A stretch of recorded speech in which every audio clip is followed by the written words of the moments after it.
almost hit stop streaming on accident. Which would have been just incredibly tragic. It is... Man, there were going to be way higher stakes in this game if the Chargers had remembered how to play football. They did not.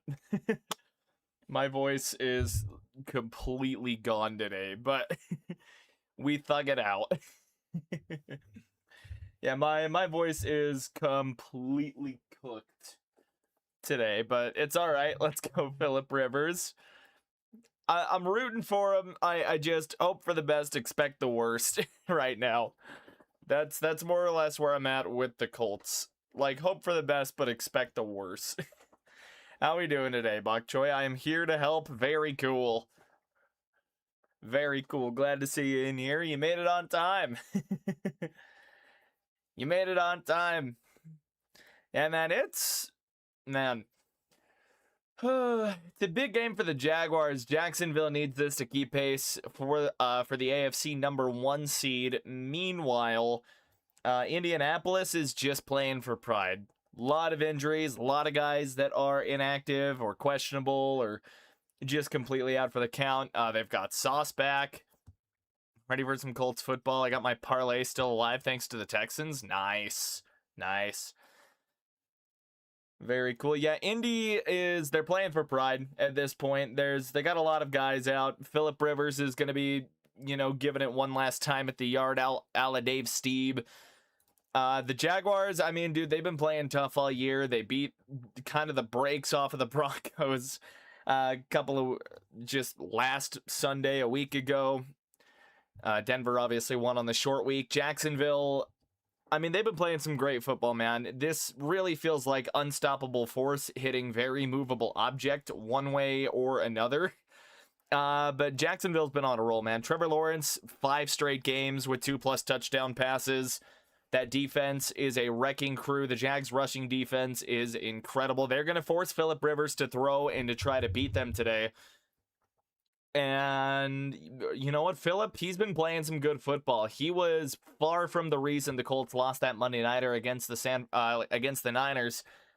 it's what I will say is this Colts defense hasn't given me a whole lot of reason to believe in anything right now, and this Jaguars offense has been moving the ball up and down fields pretty much for the last month and a half, 2 weeks. I mean, they did it against the Broncos as well, and that felt like a pretty good litmus test for the Jaguars, and they passed that with flying colors, mostly teal, but so it's gonna be really interesting to see how Jacksonville comes into this, or how the Colts come out after being eliminated from the playoffs.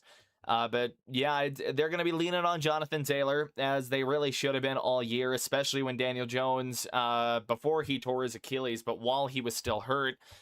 They got some good receivers, some guys I like. Michael Pittman, kind of a quietly really, really good X for him there. Their Z. Alec Pierce seems to have just one absolute bomb play per game. I expect him to have a pretty good game as well. Tyler Warren's been a great tight end this season. And he's also the emergency third-string quarterback, for what that's worth. So why the hell not? Colts only got 2 quarterbacks on the roster right now, at least, just with Richardson and Jones on IR.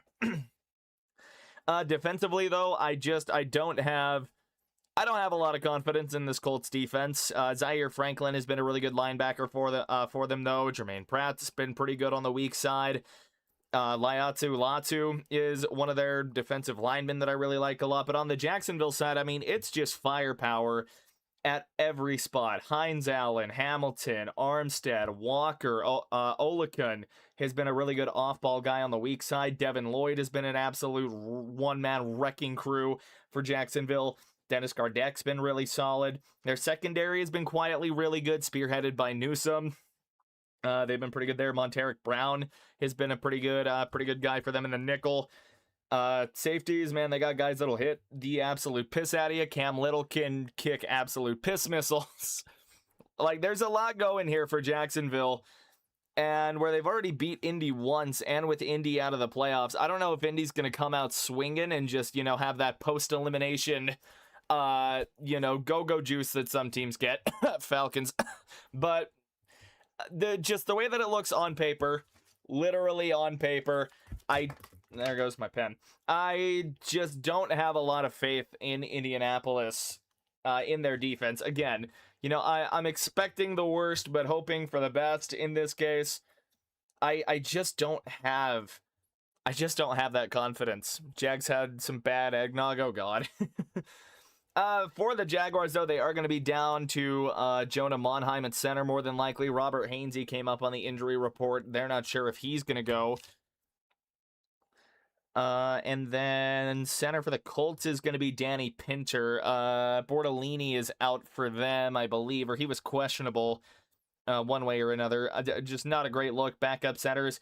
Jacksonville's got some weapons on offense, though. Brian Thomas Jr. seems to have found his stride a little bit. Parker Washington has been the slot weapon that they didn't even know they needed, that I learned about last week. So there's that. Jacoby Myers has been really, really solid for the Jags. He's been that reliable number one that just Trevor Lawrence can go to since the trade deadline. So he's been a really, really good pickup for Jacksonville. And I do expect Jacksonville's offense to be able to go out and kind of carve up the Indianapolis defense.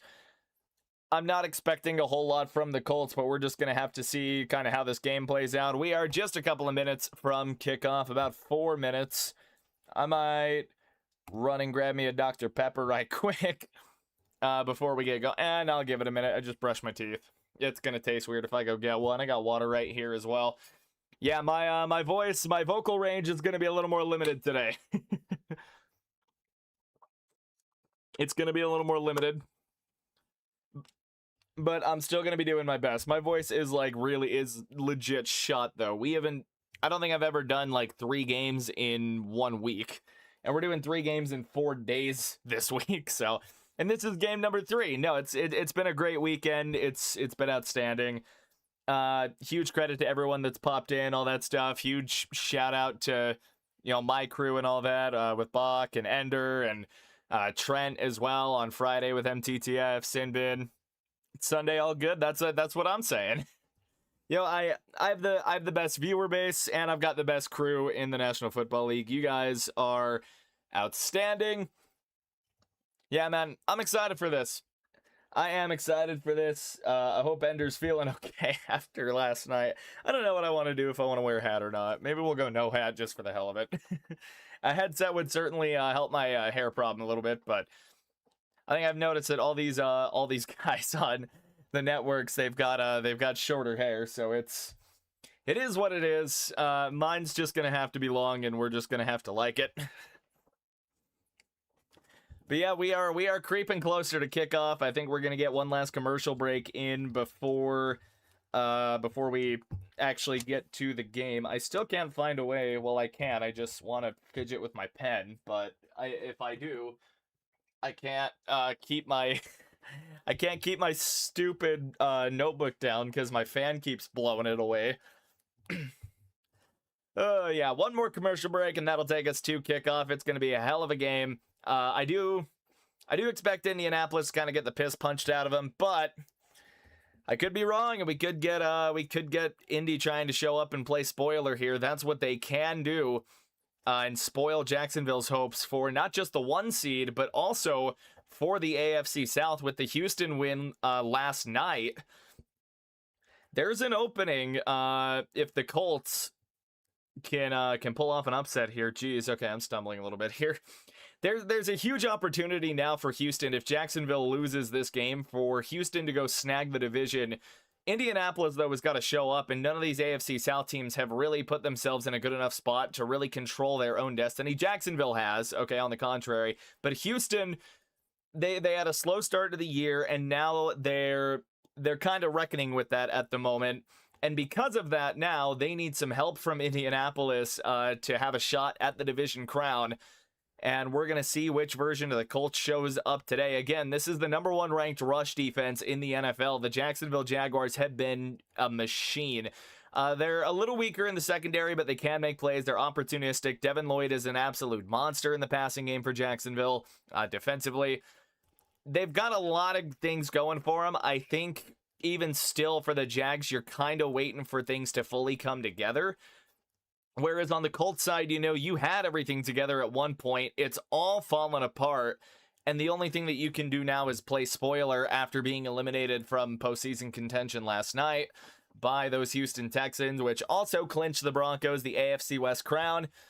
And we're feeling good about that, man. It was kind of a sad way to actually clinch the division crown. It makes that week 18 game certainly a little less interesting. Denver will, of course, still be playing for seeding.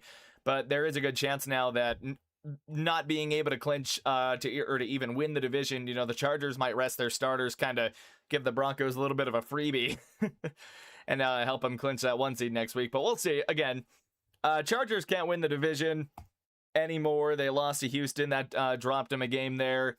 Either gave Denver Denver just have one more games than the Chargers can possibly win. It's going to be great, man. Week 18, there's probably going to be a lot of banger games playing for seeding or for the division. And there's also going to be some stinkers with some teams that are either out of division contention or playoff contention entirely. We can go look at the playoff picture real quick before we kick off. We're almost there, though. I don't think we're going to get another ad to work with here. But we can come give this a look. Denver's still holding on to the 1 seed right now. There are some other big games going on that we're going to be keeping our eye on. New England is really the team we're watching. Of course, we got the Jacksonville Jaguars here that we're calling as well, and that's a big game too because Jacksonville does have the head-to-head on the Broncos. They could, if they tie their record, Jacksonville would get the 1 seed in that situation. Buffalo still fighting for the AFC East as well. A game back on the Pats with 2 to go. Texans, they're still fighting for the South. Chargers have pretty much clinched anywhere in the 5 to 7 range, so they're in. They just can't have any higher than 5. Pittsburgh, meanwhile, they can clinch the division with a win here today. Ravens can only win 9 total games. Steelers already at 9 with 2 to go. Carolina also, I believe, has a chance to clinch the division with a win and a Tampa Bay loss against the Dolphins. And Tampa Bay's been falling apart, man. I was saying it on MTTF, there is a legitimate chance that Quinn Ewers gets his, get right rookie game or gets his stuff together against what's been kind of a horrendous Tampa Bay defense here in the second half of the season. It'll be interesting, but again, Houston right now with a chance to get back in the division if Jacksonville loses. Jacksonville plays Tennessee week 18. Houston plays Indianapolis next week. It's going to be Cam Little and the Jacksonville Jaguars getting ready to boot this thing away. They won the toss and likely deferred. And that, man, here we go. We're getting ready, man. It's going to be great. We're going to get to see Philip Rivers come out on the field first.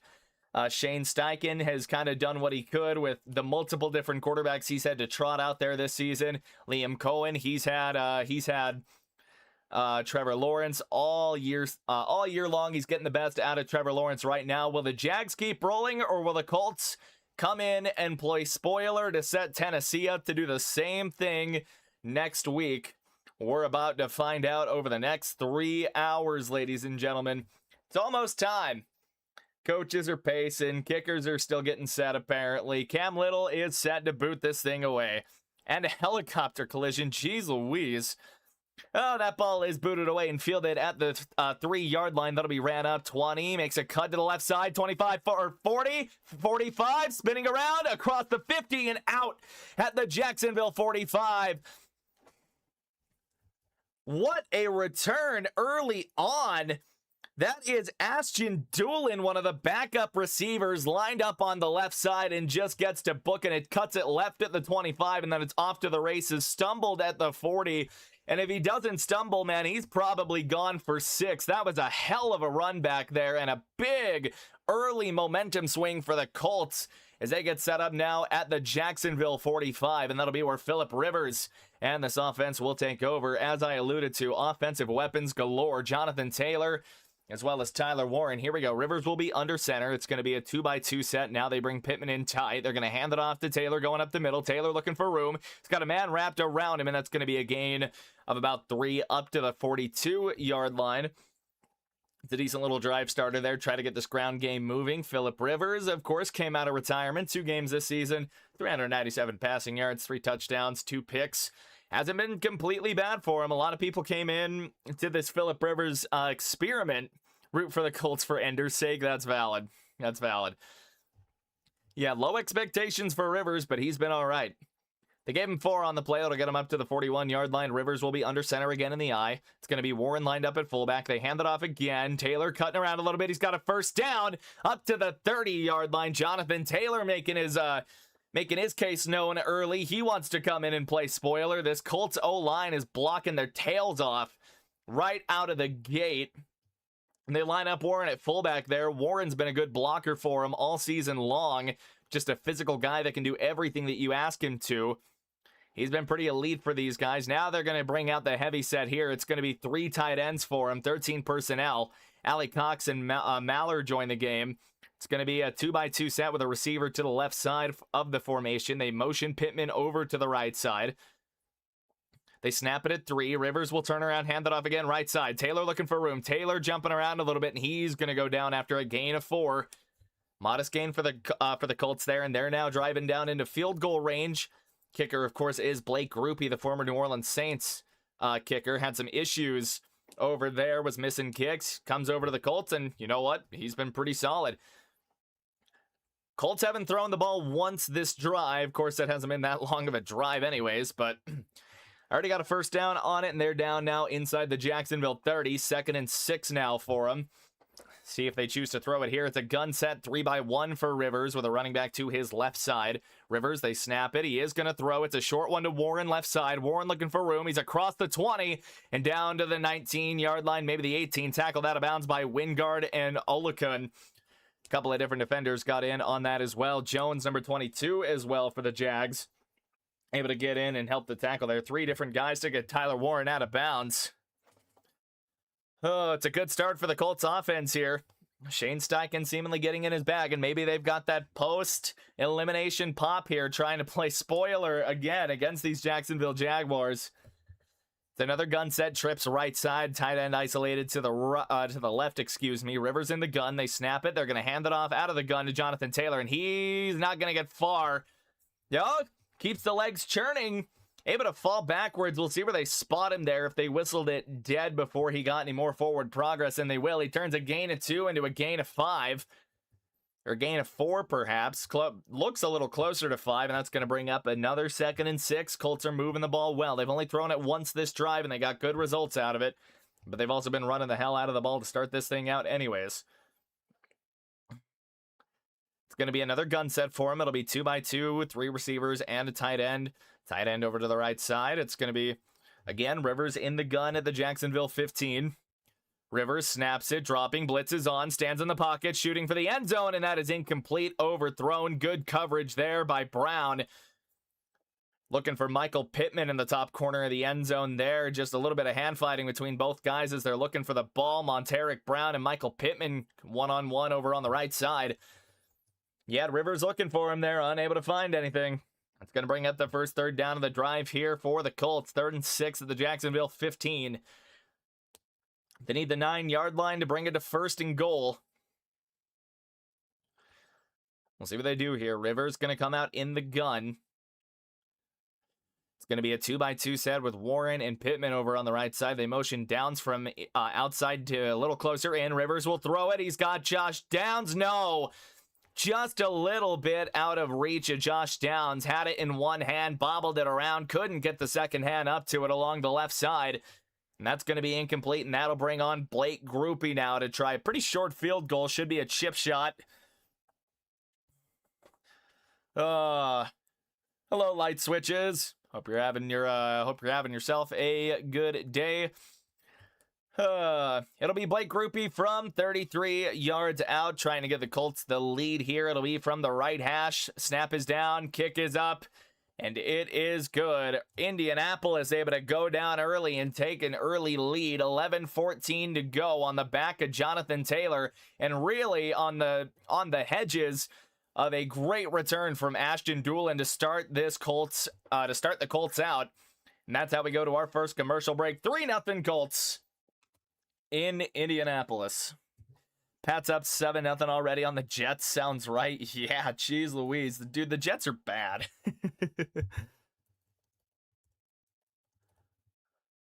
I can't spell, apparently. Let's just go look at all these early window scores. That actually just sounds like a better idea here. It just sounds like a better idea. It's a 0-0 ball game in Miami. Buccaneers got a 3rd and 2 with a Miami 45. They're looking to go down and save their season against Miami. Of course, Carolina leading the South right now. Pats up 7-0, like we just mentioned, against the Jets. Drake May already with a touchdown pass, and the Jets haven't even had the ball yet. It's a near 5-minute drive for New England. Cleveland up 3-0 against the Pittsburgh Steelers. Shitter Sanders a 3-for-5 start for him there. Cleveland trying to play spoiler a little bit. A win here for Cleveland would keep Baltimore in the division up until week 18. I don't know if those two teams play each other next week. We'll actually have to go see. They do. So a Steelers loss today would make Ravens-Steelers next week for the division. Winner take all. We keep it pushing a little bit here. Saints-Titans. No score in this game yet. Titans punted after their first possession. New Orleans has it 2nd and 9 at their own 21. Seahawks-Panthers. Not a whole lot going on here either. Bryce Young 1 for 2, no yards. Rico Dowdle with an 11-yard carry. No score here. Seahawks have a 3rd and 10 of their own 18. Panthers looking to wrestle control of the division for now. I believe they're not winning in, but it's win and a Tampa Bay loss that puts them in there. Again, Steelers got a win to clinch. If they win, they're in with the AFC North title, but the Baltimore Ravens, you're Cleveland Browns fans today, because a win by Cleveland would set up a Week 18 winner-take-all against the Steelers. That would be a hell of a game. I will say, if you're enjoying the stream, don't forget to hit a like button as well as subscribe. Helps get me out into the algorithm, gets me recommended to more people that also enjoy football. But here we go. We're going to be back. It'll be the Colts getting ready to kick this thing back to the Jaguars after going down, getting a field goal. And here we go. It'll be fielded at the 1, and we'll see a run back here up to the 20. Makes a move at the 25. He's up to the 30. He's got some room at the 40, 45, 50. And LeQuint Allen wants to respond. He doesn't want to be the only, he doesn't want Doolin to be the only guy doing cool stuff in the return game. That's going to bring a flag up, though. We do have one down. We'll see what the call is and where they spot this afterwards. And the Jacksonville offense is already making their way back towards the 20. And it's a block in the back on the Jacksonville Jaguars. So that is going to nullify that electric return by LeQuint Allen. And that's going to send the Jags back at about their own 20-yard line. We'll see where they actually spotted this after the return. What? Dude, 2 back-to-back banger returns. Just one gets nullified by a stupid penalty. You hate to see that. Jacksonville is going to have this at their own 18-yard line to start out. It'll be Lawrence in the gun. It's going to be a 3-by-1 set there. Brenton Strange isolated on the right. Now they bring Brian Thomas in motion to make it a 2-by-2. He'll line up in the slot. Jacksonville, Lawrence will throw it, standing in the pocket. Now got to escape up the pocket. He's going to run with it a little bit there, and he just slides down at the 19. Trying to get lateral there and make the Colts defense miss him a little bit there. They don't. They contain him well. It's only a gain of 1 there, but considering how quick that pocket was collapsing, it's good work by Lawrence to get out and just get what he can, even if it's not much. Jacksonville's going to go quick here out of the huddle. It'll be a 3-by-1 set to the right side this time. I believe that is Brian Thomas isolated to the left. Lawrence making an adjustment at the line. Play clock down to 12. He's got plenty of time. Lawrence in the gun again, ETN to his left. He takes a snap. He will throw it again. He's got to get it out quick. He had the blitz on, and ETN's got some room up to the 30, and then pounded down at the 34. That's a good completion. They're able to find him out in space. He had a blitz on it, and Lawrence had a guy on him within 2 seconds of the snap. They just bring a blitz. You get a guy free, but ETN able to wiggle free there into space. No one on him. And that is big. Number 90, Grover Stewart for Indianapolis, getting out there on the tackle. May have dropped back into coverage or just good makeup speed. Either way, first down Jacksonville to the 34. Under center now for Trevor Lawrence with 2 receivers to the left side. It's a 2-by-2 set. Play clock down to 3. They get it off. They're going to hand it off, trying to go right side to LeQuint Allen. LeQuint Allen trying to make something happen. He's up to the 36, 37-yard line. It's a modest gain on the play. And like I said, this Colts defense, they do give me a little bit of pause. I didn't have a lot of faith in them. Their secondary hasn't been great with or without Sauce Gardner. So we're going to see how they hold up against what has been a pretty electric Jacksonville offense here in these last few weeks. Really, for the last month and a half of the year, this Jacksonville offense has been ridiculous. Lawrence is on a hot streak like we've never seen before. It's a gain of 3 on it, sets him up at the 37-yard line. Lawrence under center again. 3 men to the left side. Lawrence, he's going to go play action, stands in the pocket, and then dumps it off to the check down in ETN. ETN trying to make a guy miss, and he won't. It's a gain of 1. Jermaine Pratt and Zaire Franklin on the tackle. And I got spit going down the wrong hole. You never like to see it. 3rd and 6 is what we're going to have now. Jacksonville trying not to stall out. It'll be their first 3rd down attempt of the game. See if we can hit 5 likes on the stream by the end of the first quarter. I would greatly appreciate it. We are in between plays. Play clock down to 17 seconds as the Jaguars break the huddle. Lawrence is going to line up in the gun. Can't see a running back there. I believe it is empty. Now they reload it with LeQuint Allen. It'll be a 3-by-1 set. Trips on that right side. It's a bit spread. They send Thomas in motion. They snap it. Lawrence dropping. Now he's rolling. Now he's got his man. Strange for a first down. Spins. Makes a man miss, and he's free across the 50 and down to the 44. Jacksonville making things happen on 3rd and 6. This team can make you miss tackles, and even the tight end's got a spin move in the arsenal. Brenton Strange able to get open on just a little speed out. We get tempo from the Jags here. They're going quick. 2-by-2 set in the gun. Lawrence snaps it. Now he's looking, standing in the pocket, rolling around a little bit. Now he's got a reset in the middle. Now he gets it to Brian Thomas on the left side, and he's across the 40 down to the 37-yard line of the Colts. Jacksonville not wanting to go down quietly either. They're looking to respond to the field goal, and they are making some good plays here. It's a good conversion on 3rd and 6. Follow it up, a little 4-yard completion there. I think they were trying to catch the Colts defense sleeping, and whatever look they saw, Lawrence didn't get. Has to check it down a little bit. More just the out and in route a little bit. Can't think of the route name right now. Lawrence will come out in the gun. Play clock down to 10. It's going to be a 2-by-2 set, I believe, with a receiver split way out wide on the right side. Had a tight end lined up in there as well. They snap it at 0. Lawrence in the gun, dropping. He gets it left side. Parker Washington across the 25-20. And he's going to get shoved out of bounds. We'll see where they spot it. I think he got it to the 19. Parker Washington, the little slot speedster that made the Broncos look like damn fools. He's getting his now. And again, the Colts are trying to get incredible pressure in. Lawrence has just been getting this ball out quick. And when they bring 4, I mean, their pressure is getting picked up. Lawrence is able to stand in the pocket and make whatever read he wants to, picking apart this Colts defense up to this point. 1st and 10 now inside the 20. They get it down to the 16, 17-yard line. Lawrence in a 2-by-2 set in the gun. He snaps it. 3-step drop. Goes short again. They hook and ladder it. It's fumbled. And Indianapolis is going to fall on it. Sam Ebukam. Right place, right time. They tried to get creative, and it backfires on them entirely. Indianapolis, by proxy of the failed hook and ladder, end up on the football, and Jacksonville gets nothing. Jacoby Myers trying to flip it to ETN. ETN can't lock it in, and then Ebukam comes sliding in. What a turn of events on a promising first drive. That'll take us to commercial break. I gotta go turn down my heater because I am boiling in here. I think I'm gonna go grab a Dr. Pepper. I will be right back. Don't forget to hit the like button, all that good stuff.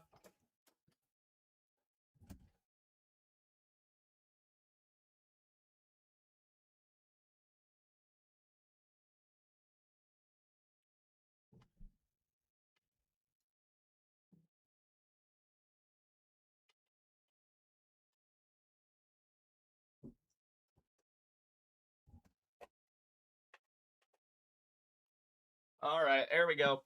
Heater's down. Fan is up. I don't care that it's the winter. I don't care that it's the winter and that it's cold. I run hot, and I forgot that I had my heater on where I had it. What a turn of events, man. Good God. I saw what they were trying to do. ETN did have some open room to work. They're just trying to hit the hook and ladder, and ETN just can't look it in. Like, that's tough. Got some score updates from around the league. Buccaneers with a 7-0 lead in Miami.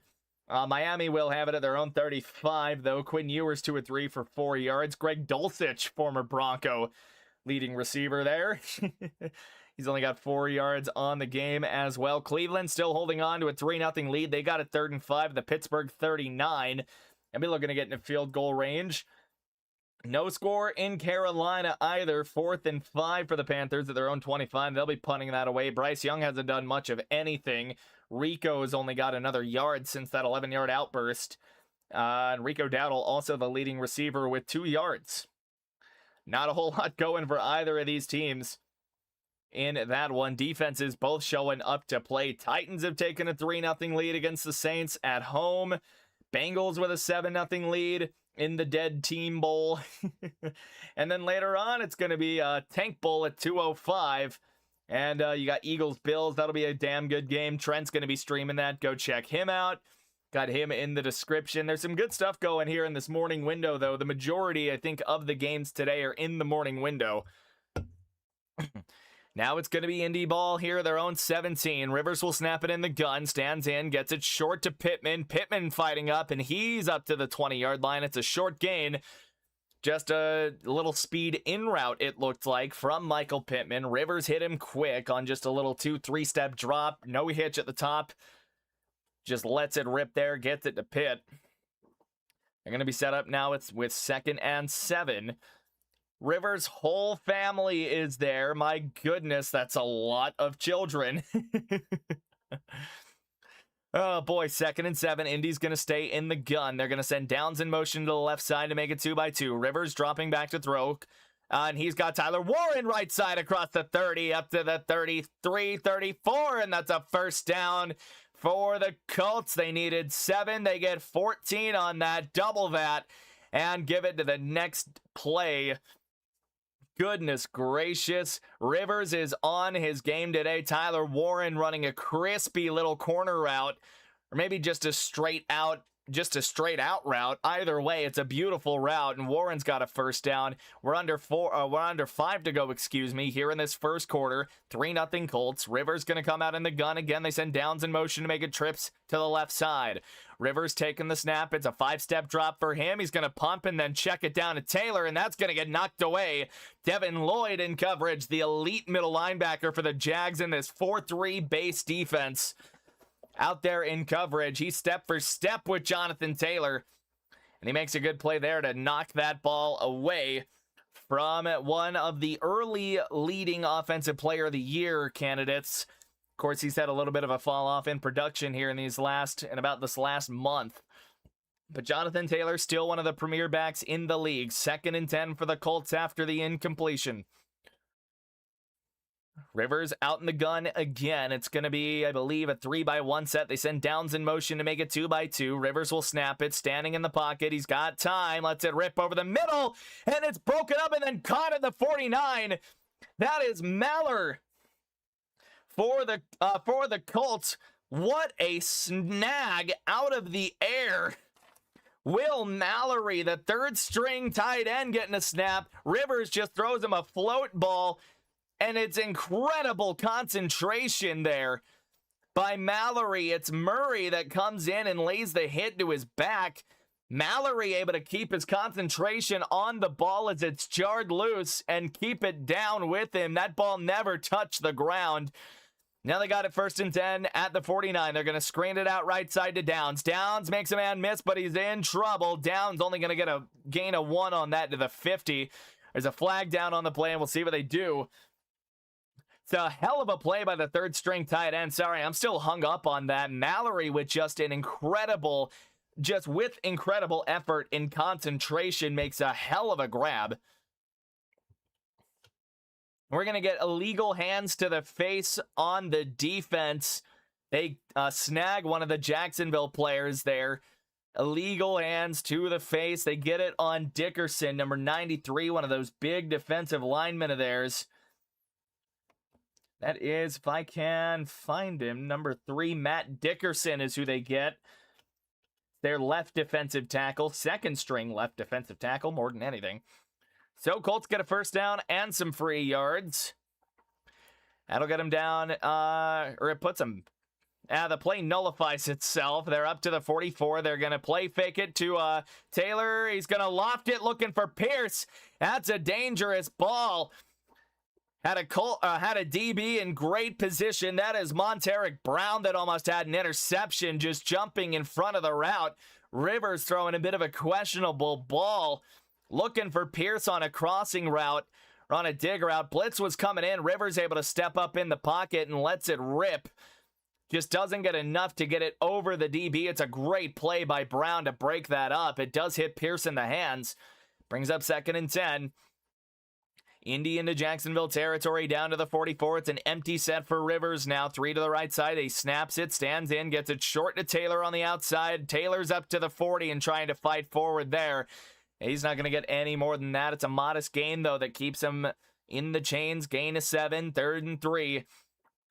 Colts looking to capitalize on the Jacksonville turnover now. As they get down closer and closer to field goal range for Groupie. They're showing off St. Michael Catholic High School. That's Rivers' team that he coaches, by the way. So some cool stuff there. All right, here we go. 3rd and 3. Rivers will come out in the gun again. It'll be a 3-by-1 set. Bunch trips to the right. They motion the back out of the backfield. Hand it off to Warren. Tyler Warren's got a first down. Coming in motion out of the bunch. They just run tight end power. They had Amir Abdullah in the game. Backup number 26 lined up in the gun with Rivers. They send him out in motion just to get a little bit of misdirection, then hand it off to Warren going left side, and he makes it happen. It's a gain of 4 to give the Colts a first down. Pats up 14-0. Nice. Rivers in the gun again. Bunch trips to the right again, but they're split out a little further. Tyler Warren in line at tight end. Over on the left side, he's isolated. Rivers, they snap it. He'll hand it off. That is Abdullah. Or no, it's Taylor trying to fight forward there, trying to get some push. Not a lot. Maybe a gain of 2. A couple of different Jaguars defensive linemen and linebackers in on the tackle. Not a whole lot doing for him there. Next week, Rivers can become the 3rd oldest starting quarterback to ever take a snap. He would pass Panthers' Vinny Testaverde if he makes the start next week. By the way, they just threw that graphic up on the broadcast. Colts down to the Jags 33. It's going to be Rivers in the gun. It'll be a 2x2 set with Tyler Warren split out wide to the left. They've got him at X. Play clock down to 3. They get it off at 1. Rivers, quick drop. He's got Mo Alley Cox over the middle, and Cox trying to fight forward to the 30. He won't get there. Down to about the 32, 31, maybe 31 and a half, and that'll give the Colts another short 3rd down opportunity to work with here as they get in closer. They're definitely in field goal range. Cox just running a little hook route over the middle. He finds him on a hitch. Now with the tied gun set here, they're just going to hand it off to Taylor, who makes a man miss it. Now he's pile driving through the middle of the defense, and that is a 1st down to the 19. Indianapolis is now moving the ball. They're making it happen now with just over or maybe just under a minute left in this 1st quarter. They're trying to make it a 2-possession game if they can. Make it a 10-0 lead. After 3 total possessions in the game, they're moving the ball slowly. They're making it happen. They're taking the air out of the Jags. And again, they're trying to play spoiler. Rivers goes under center on 1st and 10. It'll be a 3-by-1. Now they send a man in motion. They're going to hand it off to Taylor left side, and Taylor bolts through a man. He does go down on it, though. Olukun was the guy that was really in the area. Josh Hines-Allen as well coming in from behind. And that will be the final play of the 1st quarter.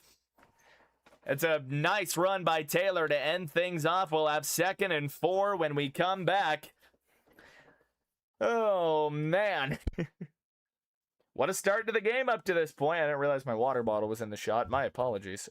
Let's get the stream up to 5 likes. We're almost there, and it definitely helps me out in the algorithm. I got score updates for you as well. We finally get a week that I'm calling where we got score updates actively as we're going. Hawks 3-0. Yeah. Here we go. Dolphins tie the game at 7 apiece. To touchdown pass by Quinn Ewers to Theo Weiss Jr. A 63-yard touchdown there. Tampa looking to respond now, and they've got it 1st and 10 of their own 37-yard line. Pats up 14-0. They are just putting the beating on the Jets already. Brady Cook 1 for 3, 6 yards and a pick. It's going to be a long day for Jets fans. Browns up 10-0 in Cleveland. I said this on MTTF. This was my upset call of the week, and I might be looking like an absolute genius for this one. Shadur Sanders 5 of 7 for 101 with a touchdown into that one. Rodgers only 1 for 2, 4 yards. Not a whole lot doing for Pittsburgh, and they're about to punt it back to Cleveland. Titans still with a 3-0 lead. They're almost to the New Orleans red zone. 3-0 Seahawks. I believe they just got that. They might be an ad break, waiting to kick that off back to the Panthers. Bengals still with a 7-0 lead in Arizona. Joe Burrow with a touchdown pass. He's already gone for a $106. And it's just barely the end of the 1st quarter there. And I believe, yes, that is the end of the early window games. Oh, man. What a surprise last night, dude. Ravens going into Lambeau with Tyler Huntley needing to keep their season alive. And what do we get? Derrick Henry, 36 carries, 216 yards, and 4 touchdowns. Malik Willis actually had a hell of a game. 18 of 21, 288 through the air, 9 carries, 60 yards, and 2 touchdowns on the ground. Malik Willis might be figuring some things out. He might be playing himself into a very experimental starting role with somebody next year. There'll be a QB needy team that doesn't get him, whether it's a backup needy team or someone that's going to really be keeping an eye on him, debating whether or not they might want to trade for him. I don't know how long he's under contract with the Packers. We hit our 5 likes, which hell yeah, thank you guys, thank you. Michael Pittman is exiting the game. They're taking him to the locker room. Oh boy. So his backup in the X position is Laquan Treadwell, former Jacksonville Jaguar. Bit of a burner guy. 2nd and 4. Colts now going left to right. It's going to be a single back under center set here for Philip Rivers. They're going to motion that is Doolin across the formation to make it a 2x2. They'll hand it off to Jonathan Taylor, trying to find some room, and he does. And he's going to be across for a first down. That was Wingard that made first contact. Free safety for the Jags. A couple of other defensive backs get in on that as well as Taylor gets to the 3rd level. It's good blocking across the board. The tight end's able to get up and clear it out. And then it's all Taylor from there, just batting through people. Olakun gets in on the tackle, able to recover a little bit from the rest of the formation. It's great blocking there in that heavy set with the 2 tight ends. Rivers will come out under center again. It'll be a 3-receiver set with a tight end. It'll be 3-by-1. No, now they're going to motion Treadwell. They hand it off again to Jonathan Taylor. He's trying to plow forward, and he's down inside the 3. Give him the 2-yard line now. Matt Dickerson lost his helmet. He recovers that. You might want that for the game of football. 2nd and goal to go with 14 minutes and ticking down to go. It's Ashton Doolin that has taken that spot in the game. Pittman again has gone to the locker room. It's a rough look for an already injured to hell Colts team. So here we go. It's going to bring Rivers under center again. Indianapolis likely just going to run the ball until it doesn't work. It's 3 tight ends set. All 3 of them in. They send Doolin around in motion. They hand it off to Taylor again. Taylor going to get stuffed in the backfield. Loss of 1. Wingard was in on it. Couple other Jags unpile out of there. Now it makes it interesting. 3rd and goal to go. Colts have ran it on the last 2 plays in these goal-to-go situations there. Nothing materializes. There's no one to get outside on that lane to get Wingard and Devin Lloyd.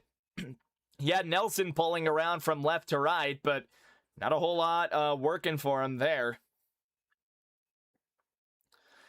So now the Colts are going to spread things out. They come out in the gun. It'll be a 3-by-1 set. Now they're going to motion Warren over to the right side next to Mo Alley-Cox. He'll set up in line. They'll hand it off again to Taylor. Taylor is across. Touchdown, Indianapolis. Jonathan Taylor running it out of the just absolutely spread set. They go trips left until they don't. Tyler Warren comes across, and he lines up at tight end, and that's more or less who they run it behind to seal the end. Taylor going through the A-gap on the left side between Quentin Nelson and their center. And the Colts coming out swinging. 10-0 lead off of the Jacksonville turnover. Extra point by Groupie is up and good. It's a 10-0 game. And the Colts might be making me eat crow, ladies and gentlemen. That'll take us to halftime, or not to halftime, but to commercial break. And it's a failed hook and ladder that lets the Colts go 83 yards to take a 2-score lead. What a sequence. Goodness gracious. We just broke over 340 subscribers in the last stream while we cracked 340 and we sat there flat. So if you're really enjoying what you're hearing and if I have potentially earned it with the play-by-play, don't be shy. You are welcome to subscribe. I've got the best viewers in the league, and I say it time and again. We are having a hell of a time over in Indianapolis. Let's get back to some of these scores here, see if we got an update anywhere. Pats still up 14-0. Titans up 6-0 on the Saints. Let's see. Cleveland still up 10-0, though the Steelers are driving. 2nd and 7 at the Cleveland 19. Has Myles Garrett gotten a sack? He's close to that goddamn record. He only needs, I think it was a half a sack he needed, or maybe just the one. It does not look like Myles Garrett has gotten the record yet. We'll see if that changes later on. We'll keep that on watch. Again, Saints losing 6-0 in Tennessee. Panthers are still down 3-0 to the Seahawks, and Seattle just got the ball back with 1:54 to go in the quarter. There, that game still in the first. Bengals have scored another touchdown. They don't get the extra point, though, so it's a 13-0 game over in Cincinnati. Cincinnati trying to salvage what's been a lost year. Jake Browning really unable to keep him in the season. Neither was Flacco until Burrow got back. And then Burrow, he did lose that second start when he got back. So bit of a rough go there. Bengals playing for pride, and Joe Burrow trying to figure out if he still wants to play this goddamn game. Again, so here's what's at stake in this one. A Jacksonville loss opens the door for Houston to come in and win the division next week. Now, they both play different teams. Houston is going to play this Indianapolis Colts team. Meanwhile, the Jags will go to Tennessee and play the Titans in Week 18. But a loss here for the Jags opens the door for Houston. And we'll see what comes of that. So here we go, the kickoff off of the Indianapolis touchdown. It'll be fielded at the 2-yard line, and here we go. Gonna see if DJ Dallas can make something happen, and he's down to the 31-yard line. DJ Dallas, a recent signing for the Jags to the practice squad, and he's been elevated a couple of times, is today once again with the injury to Bashawn Tutin, I believe is how you say it. Tutin, he had a finger thing come up. I believe he got surgery on it, if I remember correctly. And so that has necessitated a third running back again for them. And DJ Dallas has been a pretty good return man for him at the very least. Showing some pop. 1st and 10 for the Jags now with their own 31. Lawrence will be under center. It'll be a 2x2 set or 3x1. They motion Myers around a little bit. They bring him in tighter. He gets set with 6 on the play clock. Lawrence snaps it. They're going to run it left side. That is ETN. ETN looking for room, and he's got a good amount of room up to the 36. Gain of 4 or 5 on that one. We'll see where they spot it. But it's a good first. It's a good drive starter here for the Jags, who are now in need of it. Now they've had one possession, and they're down 10-0. They got to start chipping away at this lead quickly before this gets out of hand. I hope Benders is watching the game, and I hope he is having a good time doing so, because the Colts, they're doing good for him. Lawrence going to come out now in the pistol. He's going to have ETN set right behind him. 2 tight ends left side for him. 2 receivers to the right. They hand it off again. ETN looking for room, and he runs right into a wall on that left side. I believe that was number 52 that made first contact. It's Gallimore, number 92, that finishes the play off. Good play by this Indy defense. They're going to force a 3rd and 3. Wasn't a gain of much. Gain of 3 on that one. Oh, in Jacksonville, they absolutely need a scoring drive here if they want to keep things going. The momentum is not in their favor at the moment. Indy's had some things go their way. The failed hook and ladder that got him that touchdown on this last possession. 3rd and 3 for the Jags. It'll be a 2x2. They send Washington in motion around, trying to get a look. Play clock down to 2. They snap it. Colts bring 4, but a DB came around and over the middle to Jacoby Myers. Up to the 45, and that'll be a 1st down. Lawrence able to hang in there with a DB blitzing off of the edge, and he slings it in. Just twitched up in the pocket a tiny bit to negate the pressure. He had the tackle get around to it anyways. Able to go through his progressions, finds Jacoby Myers over the middle and throws an absolute rocket.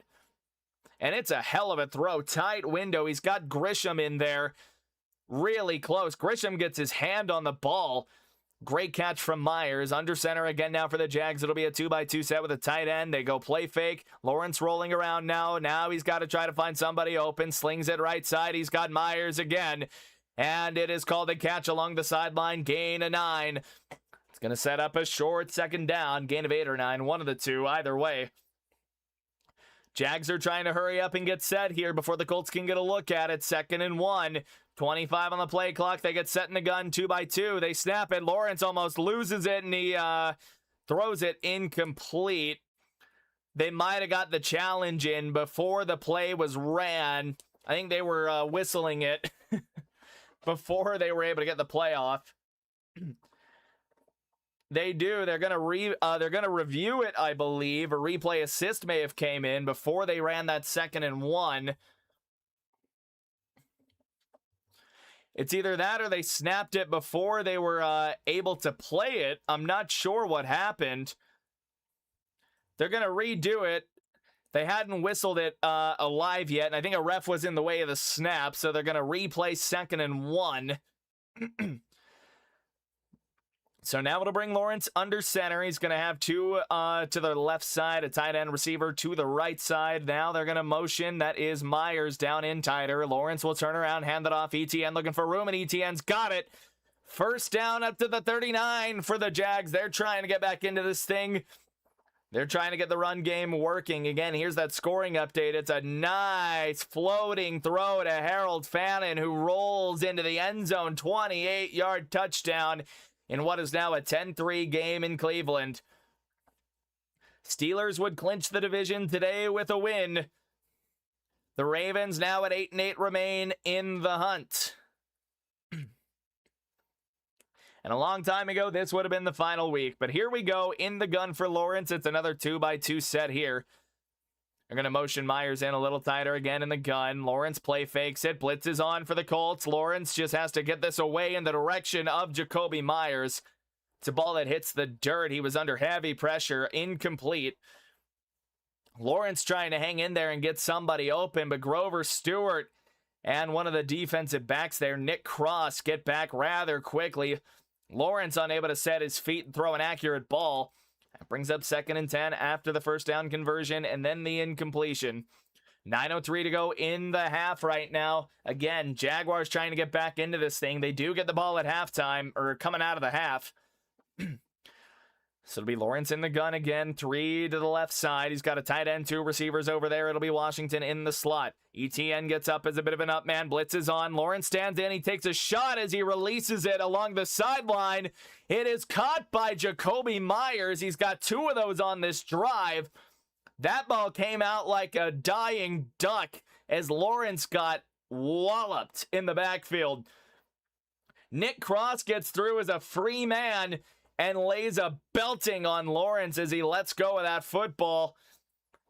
It does end up complete. Jakobi Myers with outstanding footwork along the sideline. What a catch on a dying duck. Just runs a better route than Mitchell can cover, and it buys him enough time. They snap it before there's a review. 3rd and 5. Brennan Strange has a first down and more. Into the Indianapolis red zone just about.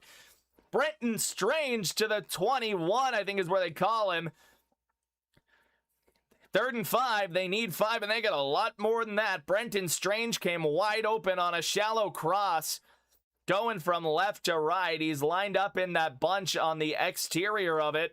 That was to the left side. He comes perfectly open there. Almost able to spin out of Mitchell's grasp, but he can't.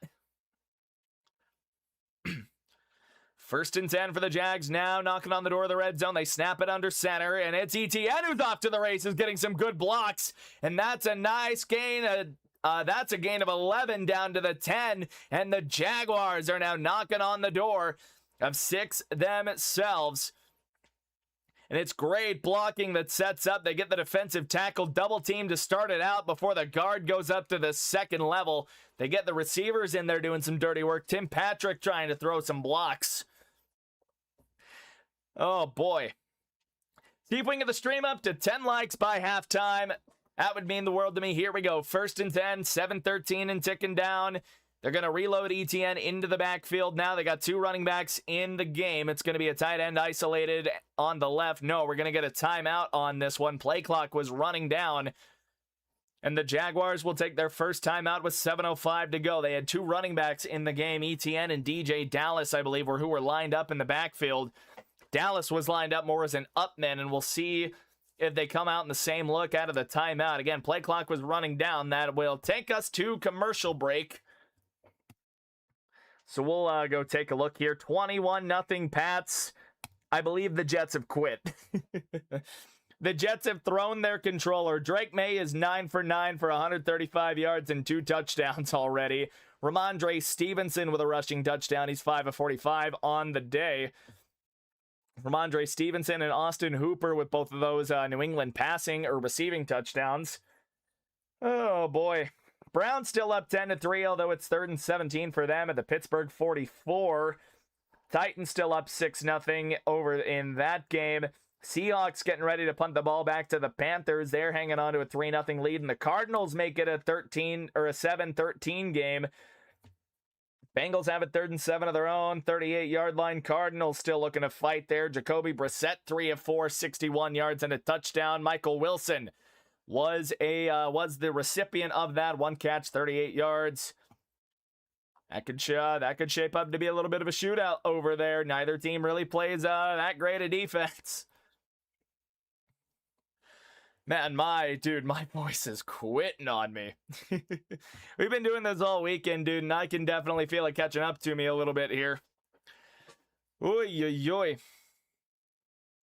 We're still in commercial break out of the timeout, so you are not missing anything.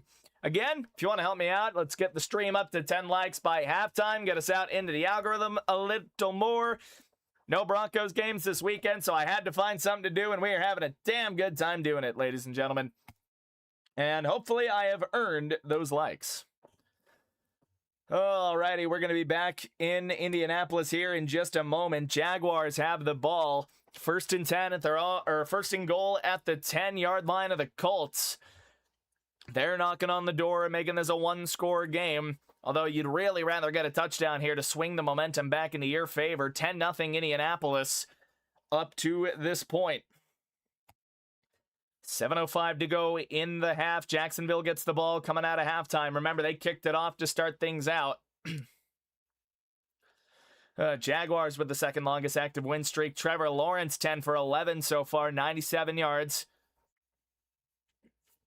Looking to make it happen. We're going to get a Wildcat set here. It's going to be ETN lined up in the gun. They're just going to straight blast it up the middle, and ETN down to the 6-yard line. They spotted it at the 11 initially, and then he's able to run it up for a nice gain of 5. Gets them down to the 6 out of the Wildcat, so the Jags can get a first down at the 1-yard line and then have 4 more plays to score. I imagine we see him just pound it with ETN here, but we'll see what they choose to do. Man, my voice is gone. It's going to be Lawrence in the gun. It'll be 2x2 set. He'll snap it. Looking left, throwing left. Washington had to jump to make the catch. Gets him down to about the 3. Sauce Gardner in coverage. He makes the tackle. A little slot receiver getting up. The little slot receiver that could jump up and fly. It's an arrow route. Washington has to jump and catch it. Sauce Gardner is there, right there at the point of the catch to make sure Washington doesn't get any further. Getting all that little slot receiver frame up for that one, I'll tell you that much. It'll make it third. It'll make it 3rd and 3 now for the Jags. Again, they can get a first down at the 1. It's going to be a gun set for the Jags. They motion Myers into a trips bunch on the right side. Lawrence gets it off at 1 on the play clock, standing in the pocket. Now he's got to step up. Lawrence can run it. Lawrence makes a man miss. Touchdown, Jacksonville. Trevor Lawrence making it happen with his legs. Nothing comes open downfield. The pocket collapses. Makes a linebacker miss. Fakes him out with a pump fake.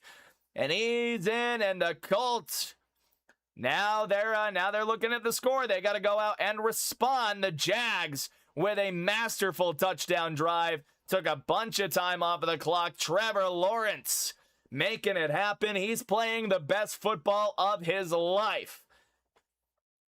Extra point by Blake Grupe is up and good. We got a 3-point game here in Jacksonville. Stand up, Duval. You're not dead. Could be a tie game if the Jags didn't fumble that hook and ladder earlier. Oh, that's actually really unfortunate. Went down into the chair. That is tragic. That does take us to commercial break. Let's see if we can get a read on some of these scores once again. And again, see if we can get to 10 likes as well. It really helps me out. Here we go.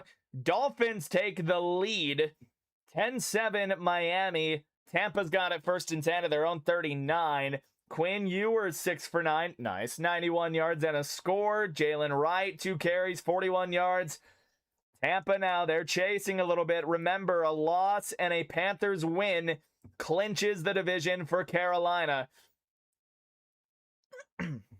which would be an insane turn of events. Trent would be forever vindicated because I had no faith in the Carolina Panthers. They've got it 2nd and 7 at their own 35-yard line. They're down 3-0 as we speak. Titans up 13-0 on the Saints. And they've got the ball as well, 1st and 10 of their own 18.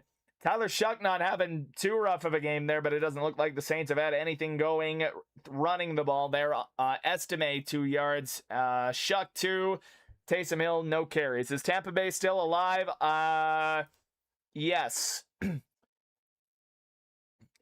I believe if Tampa Bay were to win, it would set up a winner-take-all Week 18 between the 9-7 Panthers, 8-8 Buccaneers. It would be winner-take-all, but Tampa's got to pull their end of the bargain. Of course, Carolina also needs to pull their end of the bargain. Carolina with a pretty big play as well. They're up to their own 43, and Bryce Young finally has 10 yards passing.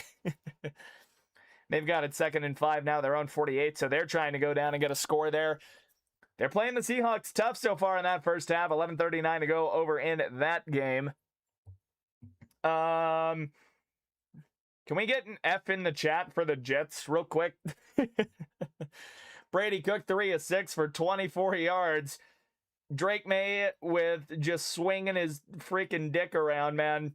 9 for 9. The Jets do have a field goal on the board, so they're not getting shut out now. 21-3. Over there in New York. Jets have a chance to play spoiler if they wanted to for the Pats 1 seed hopes. So here we go. Jacksonville will kick it away. It'll be Doolin on the return. He fielded it at the 5. He's up to the 20. Slips at the 24, and that's where he's going to be down. Trying to reverse his field and cut it up and just loses his footing entirely. So now after the score, Indianapolis going to be looking to go down and answer. LaQuint Allen made a good tackle there to make sure he didn't get any further. At least touched him down. LaQuint feeling pretty good about himself. 1st and 10 for the Colts at the 24-yard line. They've got a 3-point lead still. Remember, Jacksonville gets the ball coming out of half. They kicked off to start this thing. Michael Pittman returns from the locker room, which is a good sight to see for Indy. They're going to send him in motion left to right side. Rivers in the gun. It's going to make it trips to the right side for him. Warren will be isolated as the tight end on the left. Play clock down to 4. They snap it. Play fake to Taylor. Rivers stands in, lets it go over the middle. He's got Josh Downs on the left side, and he's going to be up to the 40. It's a 16-yard gain, and the Colts are looking like they're ready to come out and respond. Downs working out of the slot. Over on the left side, just runs a little crosser. That's PA crosser. I've seen that in Madden. Rivers just letting it rip over that left center side. Hits him at the number. Gives Indy a big first down. They're looking to go and respond. 1st and 10 for the Colts up at their own 40-yard line. Again, the gain is 16. They send Pierce in motion to make it 2-by-2 to the right. It's another play fake to Taylor. Blitz is picked up. Rivers letting it go over the middle and nearly intercepted. Monteric Brown sliding down on an underthrown ball, had a chance for it, and it just bobbles out of his grip. He was looking for Alec Pierce. It's man-to-man coverage, and it's just an underthrown ball that goes behind Alec Pierce. Rivers can't get enough on it, and Monteric Brown was sliding. It was behind both guys. Brown got a hand on it, couldn't get it. So here we go, 2nd and 10, 2-by-2 set now for the Colts, and the gun is where Rivers remains. Warren to the left side. Rivers standing in, lets it rip over the middle to Warren, and Warren trying to fight forward. Can't get much further than the 44, maybe the 45. There's a Jags D lineman chirping with Philip Rivers there. It's getting a little chirpy, little chippy between the two. It's a gain of 5. Colts are going to have it 3rd and 5. Oh, and it was Smoot that was just hanging on to Rivers. Rivers elbows him off. Rivers talking some shit already. He's in mid-season form. 3rd and 5 now for the Colts. Again, looking to go down, respond to the Jacksonville score. It'll be Rivers in the gun. It's going to be a 2-by-2 set again. I believe that is Pierce that is isolated to the left, and the Colts are going to have to blow a timeout with 4:02 to go. Play clock was getting low. Play didn't get in quick enough. Not wanting to take the delay, they take the timeout, so we get a quick little commercial break. Jets are horrible. Oh, yeah. Dude, the Jets are god-awful. It is icky poo-poo caca for the Jets. Again, we're almost up to 10 likes. See if we can hit that by halftime. Really helps me out. Here we go. Coming out of the commercial now. Something, maybe, something, something. Nope, Teddy Bridgewater is still talking. Okay, here we go. Now we're back. Oh, once again, it'll be 3rd and 5 for the Colts. They didn't get the play in quick enough last time, so they had to burn a timeout with 4:02 to go in the half. Jacksonville gets the ball coming out of the locker room. Colts are looking to keep it as a 2-possession game. Both teams now down to 2 timeouts. Rivers going to come out in the gun. It'll be trips left side. They're going to send Taylor in motion to the right side to make it 3-by-2 empty set. They're going to spread this defense out. Rivers taking a second to hike it. Now he does at 5. Rivers dropping. The Jags bring 4, and Rivers looking for downs going right to left. Monteric Brown likely had a chance at another pick, and he can't get it. It's incomplete, looking for Josh Downs. Working as the slot man in the empty set. Rivers, it gets, you know what? It gets right to Josh Downs. Again, you know, camera angle and all that. It gets to Downs. Gets him right in the bucket there, and he just can't haul it in. They got a big hitter if he's able to get that, so now we're going to get Rigoberto Sanchez for his first punt of the game. Parker Washington, a dangerous return man who can make guys miss. They'll be kicking it from their own 45, and we're going to get a stoppage here. I believe we're going to get a delay. And we will. Going to back him up 5. Colts will just take the delay. Give Sanchez a little more room to work with. Trying to pin these Jags deeper with 3:58 to go in the half. Jacksonville going to have a chance to go down and score themselves. And maybe take a lead into the locker room. Double up on the Colts here if they want to. So again, Sanchez now on to punt from the right hash. Here's the snap. The kick is clean. And we're going to see Washington field it inside his own 15, trying to dance around. Now he will, and he just tiptoes up the sideline for a minute before he is walked out of bounds to the 18. There's a flag down on the play here. We'll see what that is. Could maybe be a holding call along that sideline. It would be half the distance back to the goal line, which would hypothetically put the Jags, put the Jags at their own 9. Didn't hear what they called yet. Officials are trying to sort something out. During the return, personal. Ooh, it's a face mask on the kicking team, so the Jags are actually going to get way better field position. It's actually a great punt and even better coverage. But the Colts with a big shot in the foot to themselves. They're going to give the Jags pretty good field position to work with when they come out of commercial break. A very sudden cut to commercial break, might I add.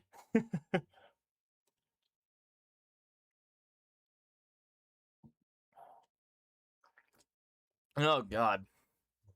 Yeah, sorry there's probably going to be a little more dead air in this one, dude. My voice is completely cooked right now. This is the 3rd game we've done in 4 days, and I have no regrets about that. But we are just having a hell of a time right now. Oy, oy, oy. Still a 3-0 game over in, over in Carolina. No turnovers in that game. Seattle's got it at their own 41-yard line. Panthers can't do anything with whatever drive they had going. Meanwhile, Titans still up 13-0. Saints are getting ready to punt or kick a field goal maybe. Let's see. Steelers and Browns is still a 10-3 game. Steelers now to the Cleveland 30-yard line. Dolphins have it 2nd and goal at the Tampa Bay 10-yard line. They're looking to make that a 17-7 ball game. Tampa Bay is just falling off a cliff. And if the Panthers can just wake up somehow, they got a chance to win the division this week. Rest all their starters before Wild Card Weekend. And Carolina suddenly has the ball at their own 41. Have I missed something? Or is Google lying to me? 1st and 10 of the Carolina 41. Not sure what even happened or what was going on. Maybe a turnover they were reviewing that didn't end up going in favor of the Seahawks. And now the Seahawks have the... Okay, dude, I'm so confused. Seahawk ball, 2nd and 7 of their own 44. Okay, something's going haywire. Google's lying to me blatantly. I don't like being lied to. Saints make it 13-3. They're trying to get back into the game. Pats are about to make it 28-3 on the Jets. And here we go. We're back here in Indianapolis. It's getting chippy between these teams, man. They don't like each other. 1st and 10 for the Jags at their own 31-yard line. It's going to be Lawrence in the gun. 3-by-1 set with a tight end, 2 receivers stacked. They're shuffling around a little bit here. A lot of moving parts. They snap it out of the gun. Lawrence staring into a blitz. Has an out route to Brian Thomas up for a 1st down. It's a gain of 10 to the 41. And the Jaguars are firing on all cylinders. It would appear 3:36 and ticking down in the half. Jacksonville trying to double up with this score and then going into half. Or coming out of halftime, excuse me. It's a good hitter for the Jags there. Good drive starter. Trevor Lawrence over 100 yards. Only 1 incompletion on the day so far. 3:15 and ticking down now. Thomas going to go in motion left to right side. Will make it a 2-by-2 set. Lawrence under center. They snap it. He will go play fake to ETN. Standing in the pocket. Lets it rip. Staring into a blitz again. And outstanding coverage by Sauce Gardner. Looking for Brian Thomas. And Thomas looked like he was in pain. He didn't get up with Sauce. I don't know if something happened. Colts brought on another blitz, and Lawrence is getting hit today, man. Thomas trying to throw the brakes on a comeback route. Doesn't happen there. And they are, in fact, looking at Brian Thomas. It's that left ankle that they're looking at on the sideline. With 3:03 to go in the half. Brian Thomas potentially injured. Injury timeout on the field. I don't know if they're going to take that to commercial break or not. It's only Lawrence's 2nd incompletion. They do go to an injury timeout. 3 minutes and change to go. Oi, oi, oi. Not a good thing. Not a good thing to see, man. I hope BTJ's all right. He's a fun receiver to watch, man. Brian Thomas is a fun receiver to watch when he's on.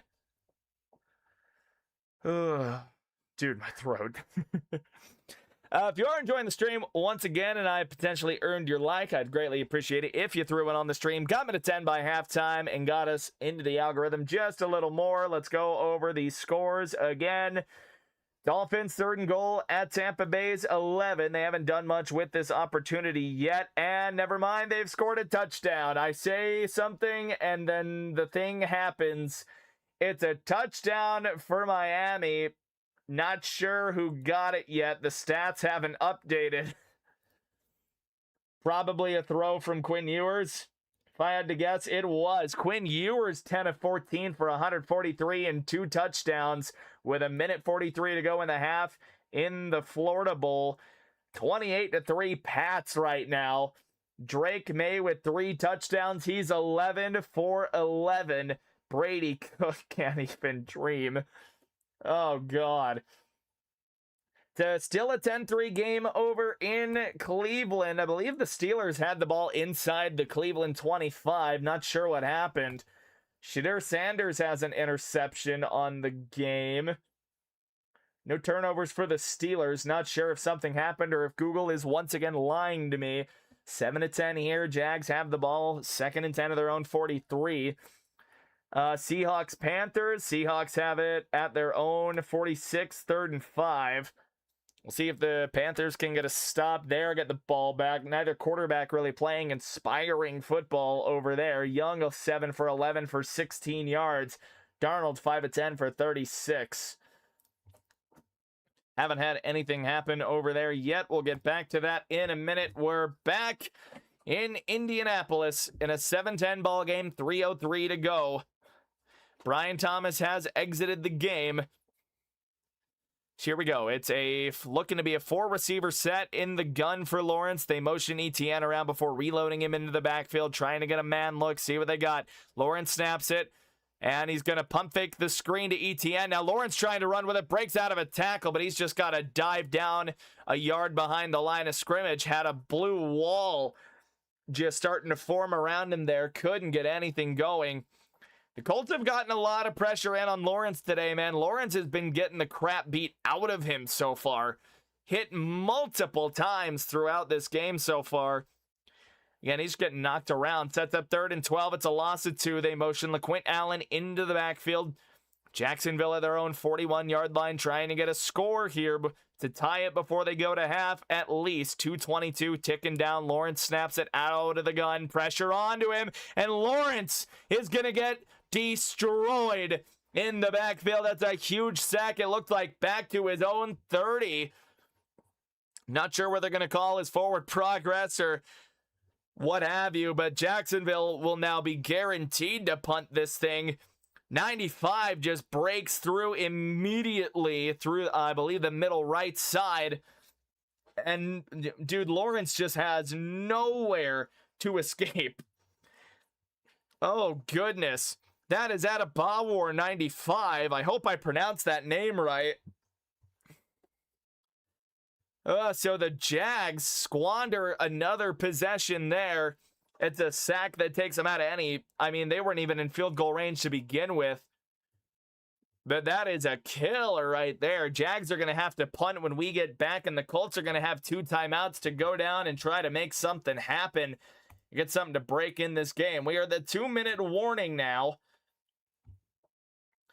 Let's get a neat little update here on this Carolina game real quick. Carolina's got it 3rd and 1 at the Seattle 17-yard line, according to Google. Perhaps they had a real big punt return. It's now 4th and 1. So they're likely going to kick a field goal. And they got a 29-yard kick return, but I feel like I'm being lied to by Google here. Something's got to be going wrong for how weird this game has been. Oh, Seattle's just lost 2 fumbles. Gotcha. And the Panthers have done absolutely nothing with it. Jeez Louise, man. Oy, oy, oy. All right, here's the updates. Again, Miami up 17-7 on the Buccaneers. Trying to hand that team a loss. Carolina would be trying to capitalize, and I believe they have kicked a field goal. They have to make it a 3-3 ball game in Carolina against the Seahawks. Both those defenses playing up to potential. Still a 10-3 game in Cleveland. Browns looking to play spoiler to the Steelers and keep the Ravens in it. Again, that would set up, if that result holds, that sets up a winner-take-all Week 18 for the AFC North next week. That'll be a hell of a game. And then, I mean, dude, the Pats are just laying it on these poor Jets. My God. Oh, Drake May still 11 of 11 in that game. It is ridiculous what Drake May is doing to that poor Jets defense. And not in the sympathetic sense, in the... They are a poor unit, poor Jets. Because, jeez, 28 points in the first half is tough to swallow.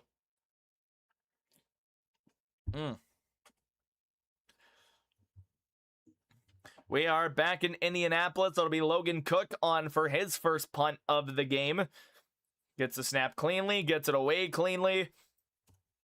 Drifting to the right side is Josh Downs. Fields it at his 11. Gets dragged backwards behind the 10. I don't know where they're going to spot that, but that is a hell of a play by Lane the third. One of those backup Jaguar defensive backs, I believe. Number 29. Yep. I can't find a number on him, unfortunately, but what a play by the guy. Are we going to another commercial break right after the punt, or what's going on, Fox? Nope, 1st and 10 for the Colts. They got a chance to go down and take a 2-score lead into the locker room now. 2 timeouts to work with.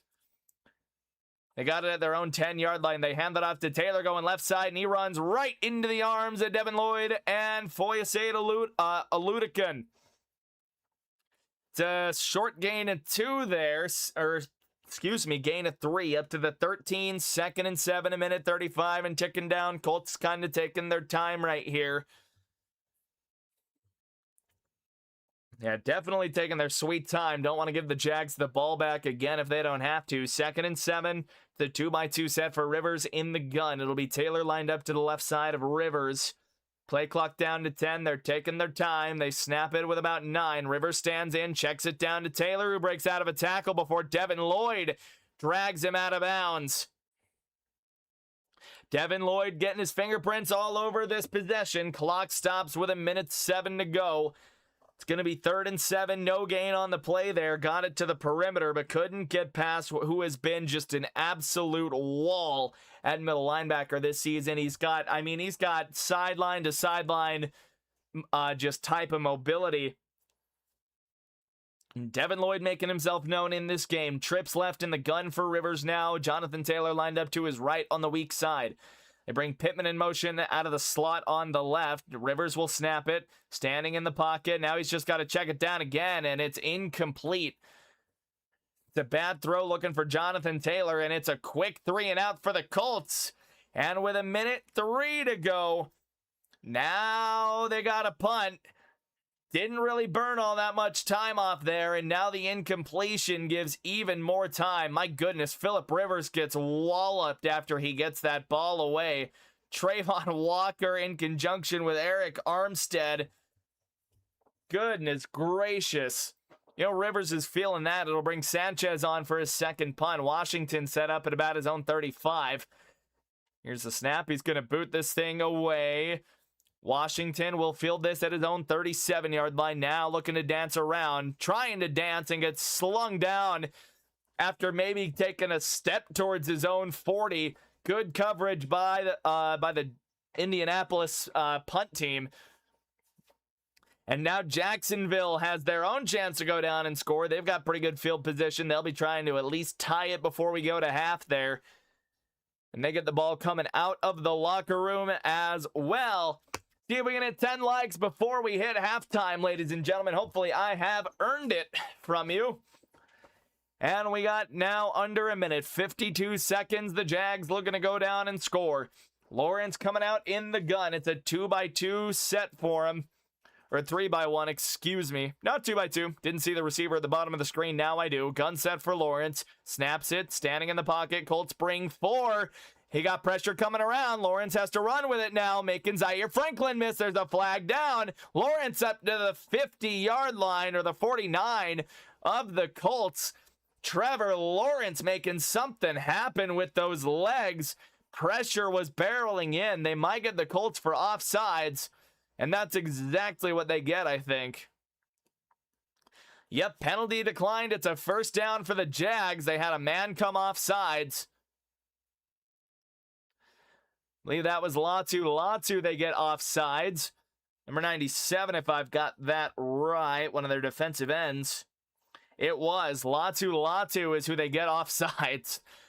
Doesn't matter. Trevor Lawrence makes a hell of a play, and Latu got a hand on Lawrence. But he was able to get around. So now at the Indy 49, Jags in business. 43 seconds. Lawrence with trips to his right in the gun. Taking the snap. Colts send 4. Lawrence standing in. He's going to run it again. Lawrence with some room, and he's going to get out of bounds. Gain of 5. Down to the 44. He gets out of bounds. Stops the clock. 36 seconds. Cam Little's got an absolute cannon of a leg.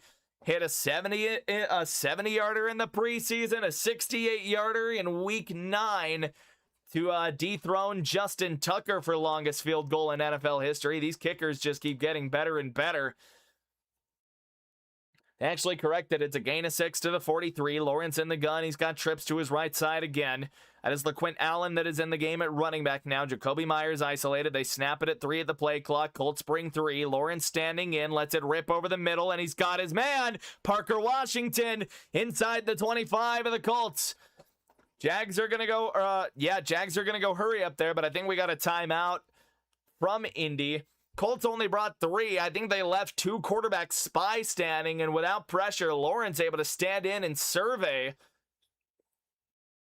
Yeah, it's Latu that becomes a quarterback spy, and again, without the pressure, Lawrence able to stand in, survey the field, and he rips a dime to Parker Washington. Bit of a lazy out route there, or a bit of a lazy corner route. They get it down to about the 22. It's a great throw and a great catch through contact by Washington. And Jacksonville is certainly well into field goal range now. It was Jacksonville that took the timeout with 27 seconds. They're going to be looking to get a touchdown now that they're close. 1 timeout remaining for the Jags. And they can take a 14-10 lead into the locker room, and then they'll get it coming into the second half. This could be a nightmare for the Colts if things go according to plan for Jacksonville. 27 seconds to go, 1st and 10 after the big hitter at the Indy 43. Colts are showing blitz. 2-by-2 there for the Jags. Lawrence dropping, lets it rip right or left side. Thomas breaks out of a tackle and then works his way out of bounds. Could have easily gone out of bounds at the point of the catch, made a guy miss, and then was able to get forward again to get out of bounds. It was Sauce coming in on a corner blitz. Lawrence just lets it rip right past him. Nick Cross can't make the tackle. He goes high. It's a gain of 6 for the Jags down to the 17. Gain of 7 to the 16. Excuse me. Dyslexia or something. LaQuint Allen will remain in the game at running back. It's going to be gun set for Lawrence again. 2-by-2 set here for him now. Washington slot left side. They bring him in motion to the right. Play clock down to 2. They get it off. Colts only rush 4. Lawrence standing in. Now he's rolling, stepping up. Lets it rip for the end zone. And it is intercepted. Jermaine Pratt in coverage in the back corner of the end zone. Makes a hell of a play there. Lawrence was looking for Parker Washington in the corner. And for a second red zone possession, the Jaguars turn it over. It's Washington that he wants coming off a kind of a wheel route there. A little bit of just kind of wiggling around with Pratt. Lawrence tries to force it inside. Washington can't get back to it. And Jermaine Pratt step for step with the speedy little slot receiver. Able to turn around and make one hell of an interception. And the Jags had 3 in the bag before Lawrence throws it away. And the Colts will contently knee this thing out and get us to halftime. What an end to the half that we saw here. Jacksonville had a hell of a chance to go into halftime with a lead, or at least a tie game, and then nothing. With one flick of the wrist from Trevor Lawrence, they get nothing. That will take us to halftime here in Indianapolis. Lawrence was working on a pretty great game up to that point. Now the interception, 14-17 for 137 yards. The aforementioned interception. Let's go through our halftime numbers here, if I can find the stuff. What in the hell? Where are we? There we are. The 10-7 halftime score over in Indianapolis. As I said, Lawrence 14-17 for 137 yards and a pick. Rivers 10-17 for only 80 yards. ETN 5 carries, 27 yards. Jonathan Taylor 12 for 51 and a touchdown. Rushing for the Jags, Travis Etienne 5 of 27. Lawrence 4 for 22 and the only touchdown of the Jags of the game. Parker Washington 3 catches, 43 yards. Strange 2 for 35. Thomas 3 for 22. Myers 4 for 21. ETN 2 for 16. Jags have been moving the ball around the field. They just have no points to show for it. It's like the Broncos against the Jags just last week. Again, as we said, Rivers 10 of 17 in the game for 80 yards. Jonathan Taylor 12 of 51, 4.2 a pop with a touchdown. Rivers with one rushing attempt for -2. And that was that kneel down to come into halftime. Tyler Warren, the leading receiver there, 4 catches, 29 yards. Will Mallory had a nice circus catch. And that gets him to 16 yards. He matches Josh Downs there. Mo Alley Cox, a catch for 8. Taylor, 2 catches for 7 yards on 4 targets. Michael Pittman, 1 catch, 4 yards. And then Pierce with 2 targets, but no catch there. Jermaine Pratt with the big red zone interception to shut the Jags out of the red zone, as well as the big fumble recovery by the Indianapolis defense on that first Jacksonville possession. They tried to get cute with the hook and ladder. So despite being outgained by 45 yards, the Colts go in with the lead. No turnovers on the side of Indianapolis. Pretty even time of possession throughout as well. Only a 6-second difference in favor of the Colts. But again, 2 turnovers for the Jacksonville Jaguars it has doomed them up to this point. Nothing going for Duval in that department. We go look around the rest of the league here. 7 of 17 halftime score. Dolphins on top of the Buccaneers. You got the Pats and the Jets 28-3. New England looking to make it 35-3 before halftime. 44 seconds to go in that second quarter. Jets have it 1st and 10 of the New York 21.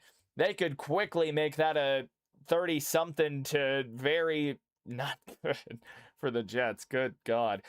Browns up 10-6 on the Steelers at halftime. Aaron Rodgers, 72 yards, 9 for 17. Shedeur Sanders, 12 for 17, 164 yards with a touchdown and a pick. Jerry Jeudy, your leading receiver, 5 for 54 for the Browns. Freiermuth, 1 for 23. Raheem Sanders, the leading rusher for the Browns, only 6 of 16. Jaylen Warren, 6 for 35. Let's go give a look to Panthers, Seahawks, Carolina. That game is winding down into halftime. Carolina's got it 1st and 10 of the 50-yard line. They might be able to try and get a field goal if they can get into range quickly. 17 seconds to go in the half there. Darnold 8 for 14, 56 yards. He's taken 2 sacks. Kenneth Walker 9 for 44. Charbonnet 5 for 37. So they've been making it happen on the ground, but the Seahawks with 2 lost fumbles has kept Carolina in it. Bryce Young only 7 of 12 for 16 yards. Rico Dowdle 7 of 33. Young's got 10 rushing yards. Hubbard only 2 for 4. It's not a lot doing on that Carolina side either. And I mean, the receiving numbers, nobody has more than 8 yards for Carolina, so take that how you will. 14 yards have gone to 2 different players. Oy, oy, oy. This is definitely one of the games of all time. 65 total yards for the Panthers at this point. Again, fumble lost by Seattle. It's been a rough go for them there. It's been a rough go for everybody over in Carolina, apparently. Goodness gracious. What else do we got? What's good, Chad? What's good? How we doing, Mile High Magic AFC West champions? You bet your ass we are. You bet your ass. Happy to see you in here, buddy. We're just going over all the halftime shenanigans. All that fun jazz. What a game over in Carolina, right? Rin the damn ball, folks. That's what the Colts need to do coming into the second half. Jaguars will get it. Buddy, it's a bloodbath over in New York. 35-3. New England leads. Drake May finally throws some incompletions, but he's 17-19 for 229 and 4 scores. Brady Cook is 4-7 for 30 yards and a pick. They are killing the New York Jets. Stephon Diggs already has 101 yards and a touchdown in the game, dude. Jesus. The Pats are doing some egregious things to the Jets. What up, Bok Choi, as well? He's been in here pretty much all stream. He's been here, of course. I think Ender's taken a I think Ender's taken a day off from football, and I can't say I blame him. Alrighty. I am going to run to the bathroom real quick while we got some time here in the half. With all that being said, though, we're almost 10 likes. See if we can hit it, and I will be right back.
There we go. How about the New York Jets? Oh my God. How about the New York Jets? They are getting murdered right now, dude. The Jets are getting massacred. 35-3 at half of that game, dude. My God. What are we even doing, New York? Somebody tell them to stop the damn match over there. Pats minus 13.5. Dude, this game should have been a 20-point spread. I'm telling you right now. I am telling you right now. It is a 32-point game in New York.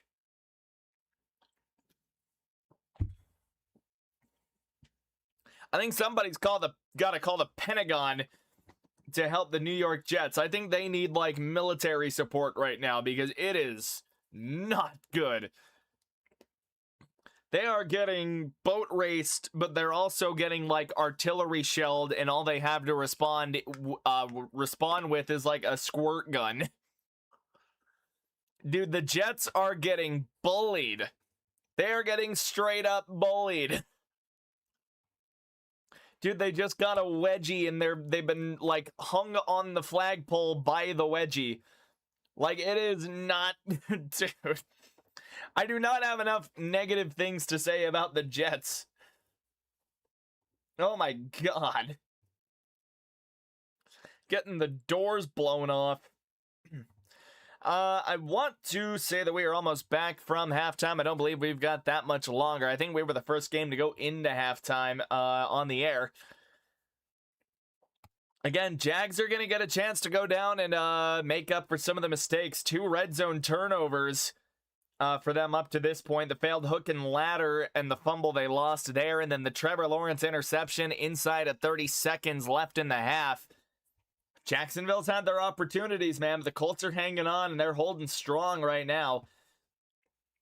Despite the fact that they are, I would say, up and down getting outplayed, they made the plays when they need to. And for that, the Colts have the lead. Jacksonville will have a chance to go down and tie it or take a 4-point lead out of the locker room. It is their ball to start the second half.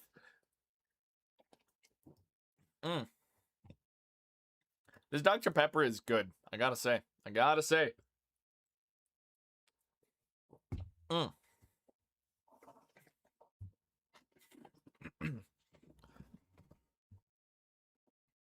Yeah, man, holy hell. There are just some things that never change. There are 3 guarantees in life: death, taxes, and the New York Jets being god-awful. This is basically the epitome of that, dude. 35-3. Brady Cook is 5 of 8 with 1 pick. I want to see the total plays. Dude, oh my god, dude, the Pats have 23 first downs in this game. They ran 42 total plays to the Jets 20. Dog.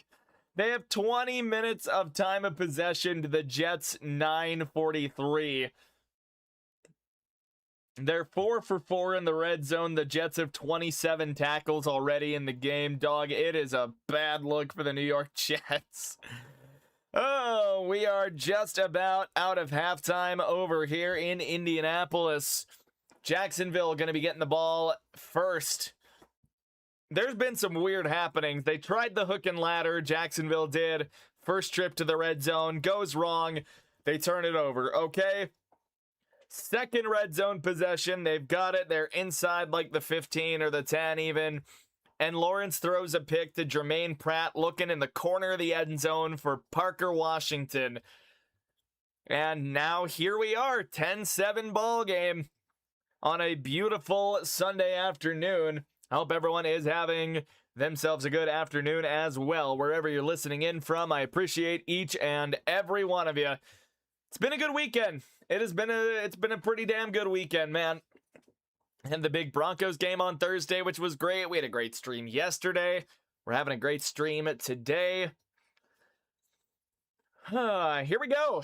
Groupie going to boot this thing away. Jacksonville on the return, fielded at the 5 by DJ Dallas. DJ Dallas looking to come out swinging, and he's up to the 36-yard line. It's a pretty solid return for him. And now Jacksonville's got to find a way to get over themselves there. Again, the turnovers in the red zone have absolutely killed them. They tried that hook and ladder again that first time they had it in there, and ETN just couldn't look in the ladder part. You could say he let the ladder fall down while they were trying to put up the Christmas lights and killed them. All right. Hi, how are you? We are good, Brandon. We are good. It'll be Lawrence under center. They're going to send Strange in motion to the left side. Lawrence will hand that off to ETN, who makes a little jump cut before going up left side. Not going to get far on that one, maybe up to the 38, 39-yard line. It's going to bring up second and long on the shorter end of the second and long type of thing. Jacksonville trying to get the running game going early. Lawrence, outside of that one pick, having a pretty good, had a pretty good first half. 14-17, 137 yards. It's just that back-breaking pick.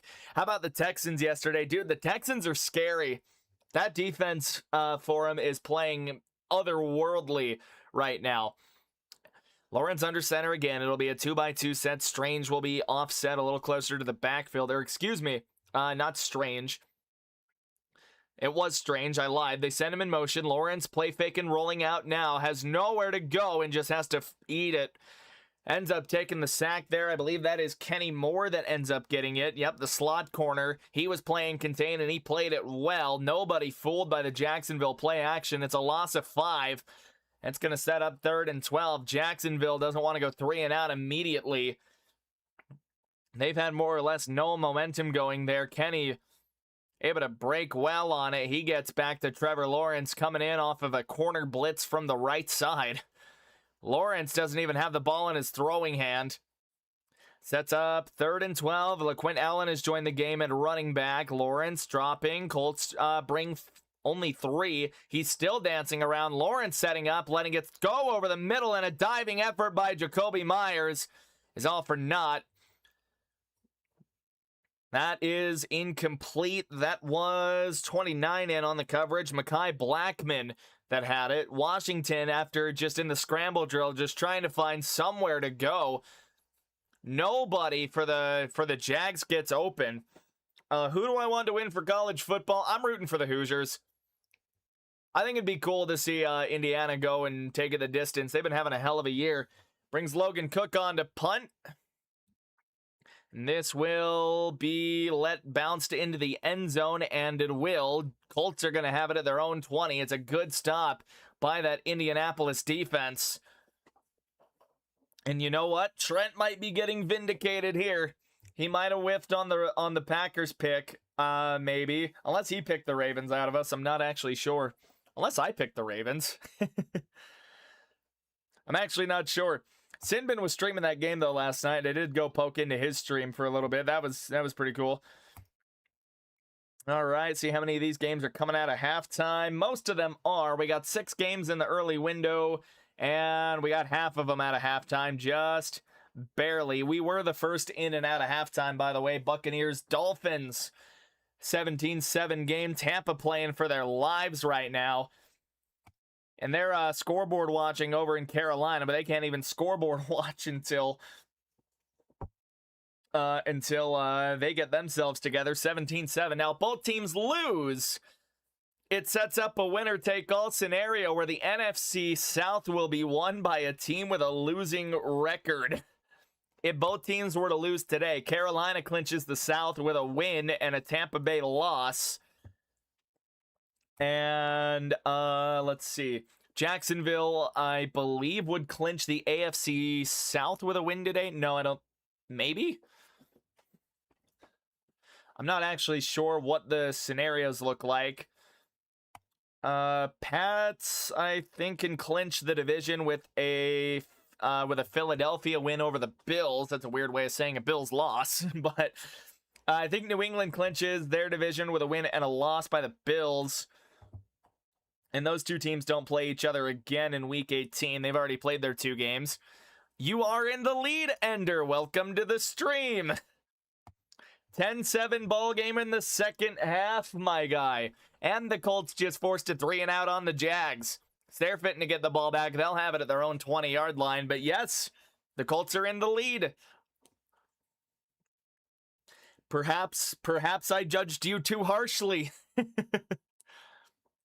Now, Jacksonville's got 2 red zone turnovers. Like, they could easily be up 21-10 if they wanted to, but their first time in the red zone, they tried a hook and ladder that ETN didn't catch the ladder part, and, well, they fumbled, turned it over. And then right before halftime as well, Lawrence threw a pick to Jermaine Pratt in the end zone. So that's what gets you guys in the lead. Here we go. Colts on offense now. Rivers and co. We're going to have this at their own 20-yard line. Defense is playing good, by the way. Rivers under center. They're going to send one of the tight ends in motion. That is Mallory, and then hand it off to, that is Taylor trying to go up. I believe he got 4 on the play. Up to the 24 is probably where they'll spot it. Excuse me. And it's been quick releases here for Rivers, not really standing in the pocket all that long. Jags, that front 7, has been, they can make an impact on the game. I will say the Colts pass rush is knocking Trevor Lawrence around. They've been getting good penetration as well. 2nd and 6 for the Colts now. It'll be Rivers in the under center again. Warren goes in motion around. It's a 2-by-2 set. They pitch it out to Jonathan Taylor trying to go right side. He tries to stutter step, and he will spin backwards to a first down at the 30. Jonathan Taylor making it happen. It's good patience by him there. He realizes he's going to hit a wall because he's only got 2 blockers, and there's 3 guys trying to tackle. He's able to make something out of nothing for himself there with the free guy and able to spin backwards and get himself into a first down. Yeah, my throat is shot, by the way. Oh boy. Let's get the stream to 10. Here we go. 1st and 10 for the Colts. 11:50 in the third. Rivers under center again. He will hand that off again. Taylor trying to find somewhere to go and not much doing there. Up to the 33. It's a gain of 2. They gave him the 31 on the previous play. Doesn't get far. 2nd and 8 now for the Colts. And I believe Taylor will be subbed out of the game for just a minute. Is this on NBC? It's on Fox. 'Tis on Fox. So that likely means Amir Abdullah is going to join the game for Indy, with Jonathan Taylor over on the sideline for a play or two, and it is. Amir Abdullah lines up in the pistol behind Rivers. It's a 2x2 set, 12 personnel for the Colts. They motion Amir Abdullah out. Rivers will throw. Lets it go quickly to Abdullah on what looked like a Texas route, and they're not going to get much out of that. Maybe 3 to 4. Makes third a little more manageable though. 3rd and 4 for him. But yeah, the game is unfortunately on Fox. At least in your case. Man, I forgot how good of a year Jonathan Taylor was having.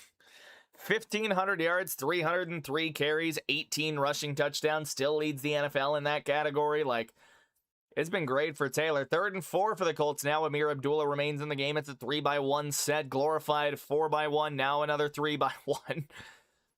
Everyone's got to get set quickly. 1 on the play clock. They get it off. Rivers, quick drop. Going to heave one down the field there. Miscommunication.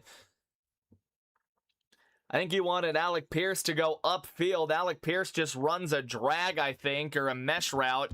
It's a drag route. It goes incomplete. The Jags want grounding. We'll see if they do get the flag. They are going to get the flag for intentional grounding. That's going to back the Colts up about 10 yards. So they'll be punting this now at about their own 21-yard line. It'll bring on Rigoberto Sanchez for, I believe, his 2nd kick of the game or 3rd kick. Yeah, Rivers, he was throwing that like he wanted Pierce to go upfield, and he didn't. Devin Lloyd had almost immediate pressure. Yeah, he was in MVP talks, dude. He was cooking early this year. 4th and 14. It brings on Rigoberto Sanchez to punt this thing away. It'll be Parker Washington on the return. He's been an electric return guy all season. He will fair catch this at his own 19-yard line. Good coverage by the Colts special teams. Austin Doolin is the one that got down to him. 10:08 to go in the 3rd. Jags are going to get the ball. Who do I think is getting MVP? Honestly, it's up for grabs. I would like CMC to win it because that offense in San Fran doesn't function without CMC, but everyone knows it's a quarterback award. Probably goes to Stafford, if we're honest. That's probably where it's going to go, is over to Matt Stafford. Give him another piece of hardware for the back end of his career. I get on to watch, and now they go 3 and out. And both these offenses they haven't been great this game. Like, the defenses have really been standing up. But hey, you got here and the defense forced a Jags 3 and out, so make of that what you will, Ender.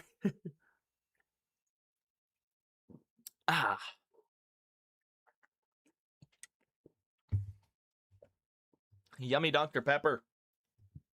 Very good. Alrighty, let's go get a score update from around here, if there is anything to update you on. Still a 17-7 game in Miami. Dolphins up 10 in that one. Jets are getting ready to punt the ball back to the Pats. Oh, God. With 14:37 on the clock in the 3rd. The Pats might put 70 on the Jets. They might put 70 on the Jets. Meanwhile, Cleveland still in the lead, a 10-6 ball game. Again, a Pittsburgh loss would set up a winner-take-all Week 18 game in the AFC North. But the Ravens are all rooting for Cleveland right now. It's a 20-10 game in Tennessee. New Orleans with the ball trying to get it back to a 1-score game, and it's still a 3-3 ball game in Carolina. The Panthers are tied up with the Seahawks right now, and they just got the ball back at their own 20-yard line.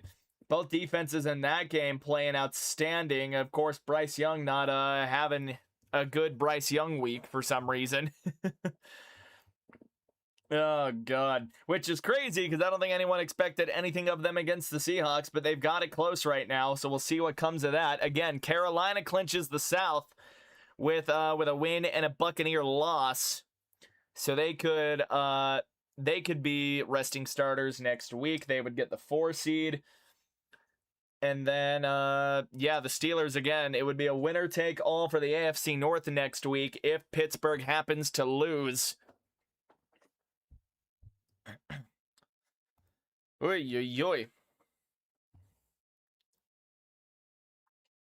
Never mind, the Jets still have the ball. Here we go. I form here for the Jaguars. It's going to be a handoff up to DJ Dallas trying to go up the middle, and he's going to get a decent gain out of that. Maybe a gain of 3 up to the 23. They had Brenton Strange lined up at fullback in the backfield. Seahawks going to kill my parlay. I feel it. Probably. The Panthers have just had this weird habit of upsetting teams they shouldn't upset. And the way that game is playing, man, Carolina's hanging in there. They're hanging. And, yeah, not sure what happened. Google might be lying to me again. 2nd and 6, it's a gain of 4. Barely a gain of 4, I guess. Lawrence in the gun, 2x2 set. DJ Dallas remains in the game. Lawrence short drop, stands in, lets it rip, and he's got Brian Thomas on the right side. Up to the 35, I believe. The good hitter on the play there. Colts defense, they finally let one up here. Jacksonville trying to roll down and get the lead. They go no huddle. It's a play up to the 40. Lawrence again in the gun. 2x2 set. 11 personnel for them here.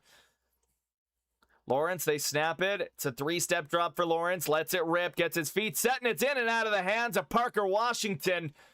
And almost intercepted by a Colt there. Somebody had a chance at that one. Would have been, I actually can't really get a number. Mekhi Blackman had a chance, it looked like, but it's just right up the seam against cover 3. Parker Washington is wide open, and Blackman didn't have as much of a chance as I thought he did to pick that off. Just a dropped ball there. That would have been a big hitter for Parker Washington if he could have hauled that in. Instead, it's 2nd and 10 of the 40. Another 2x2 set. 11 personnel once again. For the Jags, in at tight end is Johnny Munt, number 86. They barely get it off, and it's a draw to DJ Dallas. And DJ Dallas with room into Indianapolis territory down to the 43. DJ Dallas getting himself some playing time. Signed onto the roster when they realized Tootin was going to miss some time with the finger surgery. That's good design, too. You get a guy that pulls him, but Dallas with the vision, able to cut back to the right and get this thing down inside Indy territory. Colts defense are on their heels a little bit there. So here we go. They send Myers in motion to make it 2x2. Once again, Lawrence under center. DJ Dallas remains. They're going to play fake it to Dallas. Lawrence in the pocket. Lets it rip down the left sideline. Knocked away by Mitchell. Thomas had it in his hands, but Mitchell, one of the safeties, able to get around and bat it away. Or excuse me, one of the backup corners, Cam Mitchell, able to get around to it and knock it right out of the hands of Thomas. That's an outstanding pass breakup. Just in and out of the hands of Thomas. Right along that left sideline. That would have put the Jags well into the red zone. Instead, 2nd and 10. Lawrence will send Jacoby Myers in motion to the left. It'll be trips to that side. Brenton Strange will be isolated on the right at tight end. They play fake it to DJ Dallas. Lawrence pumps. Now he's throwing and almost picked off by Mitchell. Throwing a risky ball for Tim Patrick. It's an underthrown ball that Mitchell had a chance to jump up and pick, but he can't come up with it. Cameron Mitchell should have had that out of the air. Hits him right in the hands. Again, just underthrowing an open Tim Patrick. If Lawrence just gets more distance and really just more air into it, he's got Patrick down the sideline. They snap it quick. Lawrence letting it go over the middle. He's got his man. Parker Washington flag down, I believe. There is. Washington is reversing field. Gets a block from Strange to the 10. Washington out of bounds at the 6. There's a flag down in the secondary. And we'll see what this ends up being. But Parker Washington just came wide open. They might be getting Zaire Franklin for a slight tug at the shoulder pads. It's a big play for the Jags. Penalty or not, I think it's against Indianapolis either way.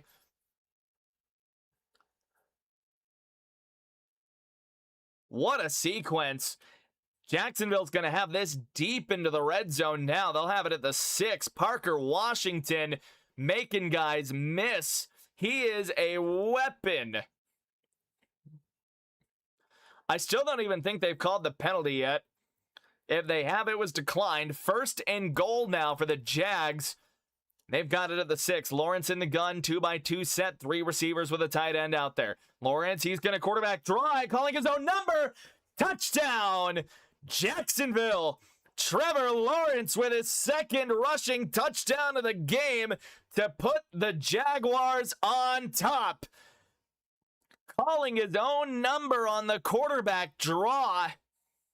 Just a little one-step hitch, and then the Blue Sea opens up there in the middle there, just right up the A-gap. Center and guard left no room for anyone on the D-line to make anything happen.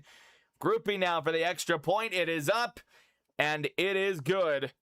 And it is now 14-10 Jacksonville after the Trevor Lawrence run. Lawrence has done it all with his legs in terms of scoring. And now they've got the lead on the quarterback draw. 7:26 to go in the 3rd quarter. What a game. Starting to get good. Back and forth now. We'll go get you some score updates around the league. What's up, Vic? Happy to see you back in here. I think you were in here earlier. If not, hope you've had yourself a good afternoon. We got a good game brewing here. 14-10. Jags just scored. Yeah, let's get you some score updates. Someone finally scored a touchdown in Carolina.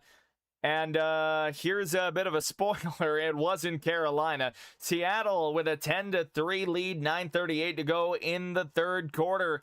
Over there, Zach Charbonnet, the one with the touchdown. He's working on a 9-carry for 70-yard game. Sam Darnold not really playing all that well, but the Seahawks are built a little better than the Vikings are.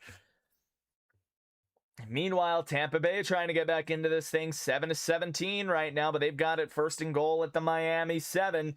Trying to keep pace in the NFC South. They force a winner-take-all with a win and a Panther loss. Or a win either way. It would be a 9-7 versus an 8-8 team for the division. It's what could happen here if the score holds in Cleveland. Cleveland with a 10-6 lead over the Steelers. Steelers got it 1st and 10 of their own 33. Rodgers not playing the best of games right now. 10-20 for only 87 yards. Maybe looking like the old man he is. Saints have got to cut down to a 1-possession game, 17-20 over in that one. Titans still with a lead. That's been probably the best game of the window. Meanwhile, Pats up 35-3, and at the moment, they've got it 1st and goal at the Jets 10, trying to make it a 42-3, just drubbing. Again, very good chance that we see that I feel like the Pats could put up 70. The Jets have turned to a new quarterback, Austin McNamara. The Jets have benched Brady Cook. We can still call Rodgers old. He is objectively old. He's just not the oldest anymore. get the stream up to 10 likes, everyone. Here we go. Groupie gonna boot this thing away after the Jacksonville touchdown. It'll be fielded by Ashton Doolin trying to make something happen. Now makes a cut and he's into open space. Doolin to the 40, 45, 50. Makes a man miss or gets shoved out of bounds by Montero.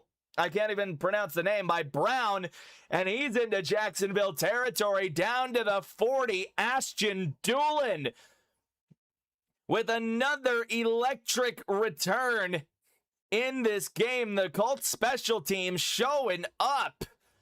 What a run back from him, able to find some open space, and it's Monteric Brown that finally gets him out of bounds. The nickel corner on special teams had a good enough angle and good enough wheels to keep up with Doolin.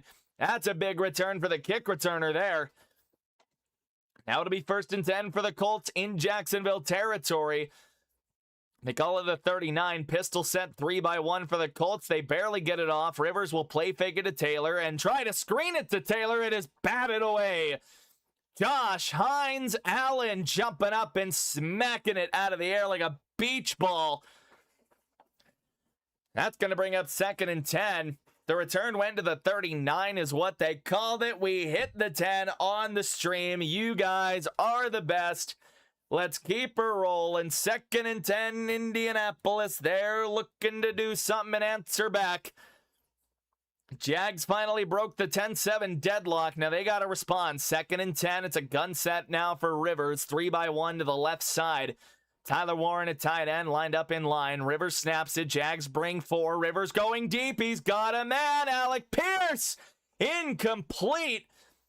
Underthrown by Rivers. Blanketed by Monteric Brown. Trying to get it. And here's the thing. Pierce has him beat on the outside. And he's got him beat by a wide margin. But because of the underthrow, he's got to turn around. He gives Monteric Brown a chance to get back into this thing and bat the ball out of his hands. He lodges it out of the hands. Pierce wanted a flag, but it's a clean play. Both the kicker, no, I might have misdone somebody, sorry. Rivers will drop it back on 3rd and 10, going deep down the left sideline. Josh Downs with a sideline catch. What's the call? I believe the call on the field was incomplete. Colts are going no huddle. No, it was Cam Little for the Jags. Excuse me, sorry. 1st and 10 down to the 21. They snap it in a 2-by-2. Rivers lets it rip over the middle. Michael Pittman's got it. And they whistle it dead. Rivers is losing his mind. He's going mental right now. Jacksonville got the challenge flag in before that. The Colts are trying to argue that they got the play off before they challenged. And here's the thing, that's incomplete. Cohen just barely got that challenge, and Rivers was losing his mind. That's going to go to commercial break as they review that. Rivers was trying to argue they got the playoff before the challenge flag went in. Rivers was going ballistic on the refs. If he wasn't careful, he might have got himself ejected. I don't know what a magic word is for Philip Rivers to get himself tossed, but he might have been towing the line a little bit. Guy was fired up.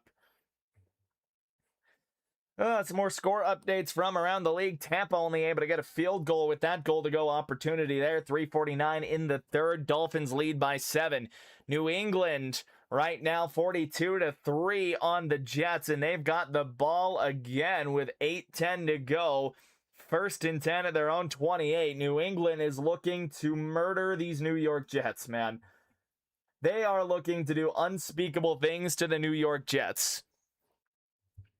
Let's see. Browns are still up 10-6. The Steelers have it 1st and 10 at their 27, however. So they're getting in close to the red zone. Rivers is hard to piss off. He was pissed. He was pissed. I don't think I've ever seen Philip Rivers that mental. Saints right now, it's a 6-point game over in Tennessee. Tennessee getting ready to kick it off after a field goal. 17-23 there. Tyler Shuck trying to drag the boys back into it. Jets still got a chance? Right. The Jets still have a chance. They're gonna get scolded, dadgummit. Oh, jeez. Oh, jeez. Ooh. Seattle gets a turnover in Carolina. Bryce Young interception. They've got it 3rd and 2 with the Carolina 21. They might be able to double up scores and pull away. Panthers haven't done anything on offense all day long. Oh, the call stands. They snap it at the 21. Handoff Taylor left side. It was a first down. Taylor to the 10, to the 5. End zone. Touchdown Colts. Now hang on. We got a flag. We got a flag on the field here. Let's see what this is. If it stands, it's a 21-yard touchdown, but it will be coming back. Holding call on Tyler Warren. And that wipes a touchdown off of the board.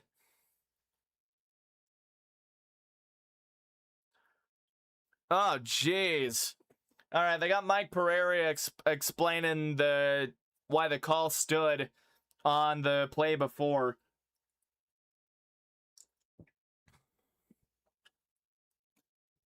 Oh, man. So instead, it's now 1st and 20, back at the 31-yard line.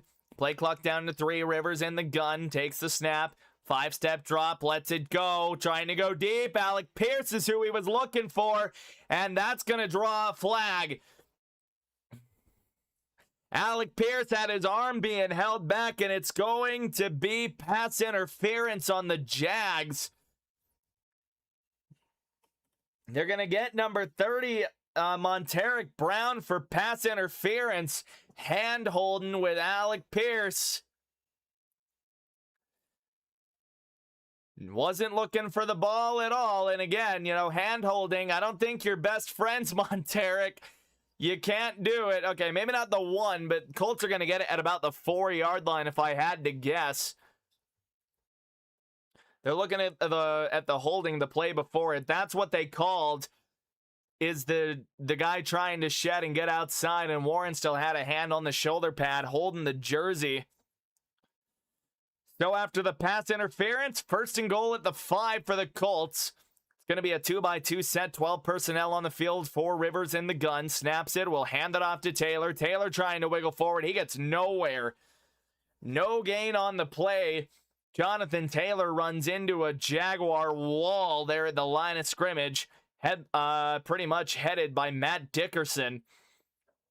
It's going to be 2nd and goal to go now after the pass interference. So there's been a lot of stuff bouncing around so far on this possession. It's no gain on the previous play. Rivers will come out under center. 12, 13 personnel. All 3 tight ends are out on the field. They send Pittman in motion from right to set up inside to the, still to the right. Rivers goes play fake, puts it up for Mo Alley Cox. And what a catch! Touchdown, Indy! Mo Alley Cox with a one-handed snag to bobble it back to himself in the back of the end zone. They play fake it to Taylor, and then Cox gets just enough separation for Rivers to throw him a bit of a floater to the back. Bit of a juggling catch. And with that, the Colts have the lead again. Extra point now will make it a 3-point game as it was going into the half. Extra point is up, and it is good. 17-14, back-to-back touchdown drives by these teams. And maybe we're starting to wake up a little bit here in Indianapolis. 5:58 to go in the third. Let's keep it civil in chat, please. I don't need infighting right now. What a response drive by the Colts. Holy. All right, score updates. It's that time again. Dolphins have it. 3rd and 7 at the Tampa Bay 17. They're still working on that 7-point lead. Pats have got it. They've got the ball again, 1st and 10 at their own 34, 42-3 in that game. As well, Drake May, 19-21, 256 yards and 5 touchdowns. Goodness gracious. All right, Brady Cook came back into the game. Austin McNamara must have just come in because they thought Brady Cook was hurt. I mean, at that point, McNamara can't do much worse, can he? Over in Cleveland, the 10-6 ball game still. Steelers do have the ball, though. They are trying to drive down and take the lead.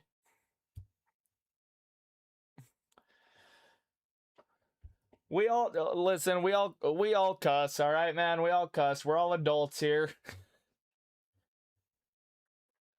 Jeez Louise. If it gets too out of hand, like, yeah, I'll shut it down. But, like, we all kind of swear. Still a 6-point game. New Orleans has the ball. 2nd and 7 at the Tennessee 37, according to when I clicked into it. And the Seahawks now with a 2-score lead, 17-3. Carolina gets it back, 2nd and 5 of their own 36. In the span of just a few minutes, Carolina finds himself in a hole. A Bryce Young pick in a 10-3 game set Seattle up inside the Carolina red zone, and they sure took advantage. Yes, Rivers is the oldest quarterback.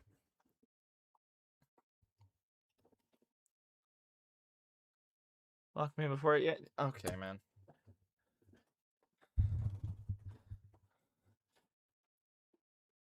Just keep it civil. Everyone in there, mods included, everyone just keep it fucking civil, apparently. Jesus Christ. All right, here we go. Groupie getting ready to kick this thing back to the Jags. Jags are going to be looking to respond to a new touchdown drive. They find themselves down 3 again. Here we go. Groupie boots it away. This will be fielded at the 2-yard line, and here we go. Going to run it up. It is LaQuint Allen looking for the big return now. Squeezes through a gap, and he's up to the 34. Couple of guys in on the tackle there for Indianapolis. Oh, they're still kind of looking at the... They're still showing that stupid fetching Josh Downs catch. Okay. Everyone, dude, just let bygones be bygones, all right, dog? We're past it. Just... let bygones be bygones. Good God. 1st and 10. Lawrence under center. Jacoby Myers goes in motion a little bit and then flicks back out to the left side.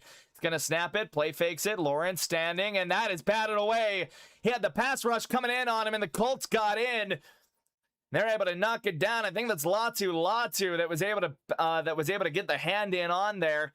He's been a great defensive player for the Colts this season. He's definitely made that front seven what it has been. It was Latu that got a big paw up, hit him right in the palm of his hand.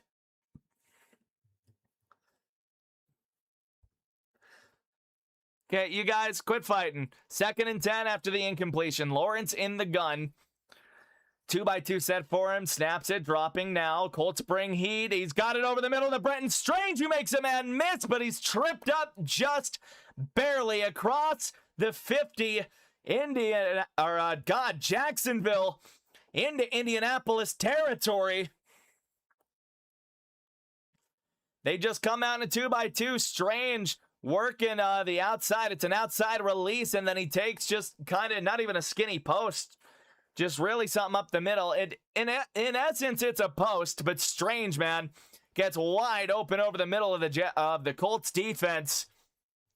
And now they're in business as well, looking to execute a score here to at least tie. 5:06 ticking down under center for Lawrence again. He's going to hand it off to ETN, trying to go left side. He darts through. ETN out of a tackle, and he broke free across the 40 down to the 37-yard line. Travis Etienne starting to get things going as well. Jacksonville might be finding some synergy on offense, and we might see some points come in bunches if both these offenses keep this up. Jacksonville starting to move the ball again. They moved the ball all day, just haven't been able to really put points on the board. They've had red zone chances all game long. Here we go. Lawrence in the gun. It's going to be a 2x2 set for him. Brenton Strange, or might be Munt lined up on the right side. Strange comes out for a play. Play clock to 1. They snap it. Lawrence has time, gets it out quick. It's to Parker Washington to the 32-yard line. It's a gain of 4. They were spotted at the 36 the play before. And they're showing that scoring update. It was A.J. Barner that had a 17-yard touchdown that really might be the backbreaker for the Panthers. Now they got to find a way to come up with 14 points when Bryce Young barely has 14 passing yards. Oy, oy, oy. 2nd and 6 after the gain. Lawrence in the gun again, taking the snap. Colts bring 4. Lawrence stands in, going down the right side and looking for Johnny Munt. It's incomplete. Jermaine Pratt in coverage, trying to get a jump ball to the tight end. Unable to connect. No phone lines connected there, and that will set up 2nd down. It's a pretty good ball, too. It just breaks off of Munt's hands. He can't get a hand in on there. Well, he just can't keep it in his hands, more or less. Munt had it going down if he's able to hang on. That brings up 3rd and 6 from the 32-yard line now. Jacksonville are going to motion Parker Washington into a trip set. Lawrence standing in the pocket. Lets it go over the middle. That is caught. Jacoby Myers has a 1st down and a bit more into into Indianapolis territory inside the 25 now. Jacksonville's got their own drive going. That's a big 3rd down conversion for them. Indianapolis brought the house again. Nobody left over the middle to cover Jacoby Myers, and he just works himself wide open right as Lawrence had Zaire Franklin charging into him. Got it away. 1st down for the Jags. 3:03 to go in the 3rd quarter. It's a 2x2 set with a tight end on the left. They're going to hand it off. No. Play fake for Lawrence. Pulls it. Slings it to Washington. Washington trying to dance with Kenny Moore. He doesn't. It's still a gain of 7 or 8. Sets up 2nd down. Trevor Lawrence. He's playing with fire all of a sudden. After his first pick in a good amount of time since the Arizona game, he's starting to sling it around the field a little bit here. Indy's got to find an answer. Jacksonville's moving. It's a gain of 8 on the last play. Jacksonville's going to come out in the gun again down to the 10. 2nd and 2. Lawrence in the gun. Split backfield. They hand it off to Etienne going left side. Etienne can't find any room. The Colts converge. Kenny Moore made first contact. So lots of a yard on the play there, and it'll set Jacksonville back for just a minute here. They get DJ Dallas in his diversion, and it doesn't do anything. Kenny Moore keeps his eyes up and just goes and destroys this play. The slot corner for the Colts. It's going to bring up 3rd and 3. Jags are 6 for 8 on 3rd down today. They're going to need to make that 7 for 9. They send Patrick in motion to the right side. It's a 2x2 set. Lawrence in the gun. They snap it. Lawrence, quick drop, stands in, lets it go over the middle, incomplete. Brenton Strange wanted a flag. He doesn't get it. It's a linebacker in coverage right at the line to gain. Looked like he maybe got away with one on that one. That was, if I can find a name, Jalen Jones in coverage. Cohen wanted a flag. It's going to bring on, that is going to be Cam Little. How we doing, Trent? Glad to see you in here. Here we go. It'll bring on Cam Little for a chip shot field goal from the left hash. It's up, and we're tied in Indianapolis. Minute 25 to go in the 3rd quarter. We'll see if that takes us to commercial break. We're going to get a quick commercial before kickoff. Not a lot of time to really look at the scores here, but we'll see if anything has changed. Carolina looking to tear that back into a 1-score game. They got it 1st and 10 inside the Seattle 30, and it goes to the end of the 3rd quarter there. So they've got a 14-point hole to dig out of in the 4th quarter. They're going to have 15 minutes to do the whole thing. Working another morning stuff all as well. I am not bad. Glad to hear that you are well, my boy. We've had a good one brewing over here. It's been a good one here. Tie ball game. Probably the best game in the morning window right now. Very much the best game in the morning window, I think. It's a bunch of blowouts right now up to this point. Like 42-3 in New York. Dolphins are up by 2 scores in the fourth quarter. I agree with Trent on that take, by the way. Let's see. It's a 3-point game in Tennessee between a couple of teams that have a combined 8 wins. It's a 2-possession game in Seattle. Browns and Steelers looks infinitely boring. The Dolphins are trying to make sure that whoever wins the NFC South has to do so with a losing record. It's going to be really funny to watch that Week 18 game. Yeah, it does suck that you guys are like seemingly on your game now that you're eliminated. Here we go. It's going to be Little booting this thing away. We'll see where this is fielded. Doolin will catch this and kneel it in the end zone for a touchback. Colts are going to have it at the 35. 1:25 to go. 1st and 10 in the third quarter. We will be going to the witching hour in what should be a tie game here in just a few plays. This game has been, like I said, best of the morning window, I think. There's more implications than I think almost any game in the window right now. Pats are going to be keeping the Broncos on their toes for the 1 seed. But other than that, you got the NFC South teams not playing each other. Here we go. Rivers under center. It'll be a 3-by-1 set. 2 tight ends lined up over to the right side with a receiver. They hand it off to Taylor. Taylor looking for room, and he can't find it.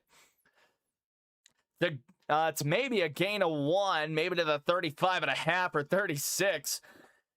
That's a good tackle, good block shed by one of those big defensive tackles for the Jaguars. Devon Hamilton, number 52, big boy.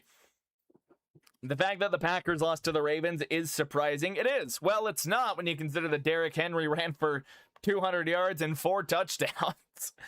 If Derrick Henry does that, yeah, no chance. Under center here for Rivers now. Doolin goes in motion. He gets set on the right side there. It's 12 personnel. Rivers play fake to Taylor. Stands in the pocket. Now he's trying to roll, and he's going to get sacked. Thrown down by, wasn't Josh Hines-Allen. It was Trayvon Walker coming around the edge. It's a loss of 5 on the play. Nobody able to develop downfield, and Rivers just not fast enough to try to escape the pocket. It's good coverage. Everyone blanketed. Rivers just has nothing off of the play fake. And Rivers, he's just got to try to get out of the pocket. Trayvon Walker catches him. Elder abuse. And that is how we get to the third quarter. It's going to be 17 all. Colts are going to have it 3rd and 15 when we get back.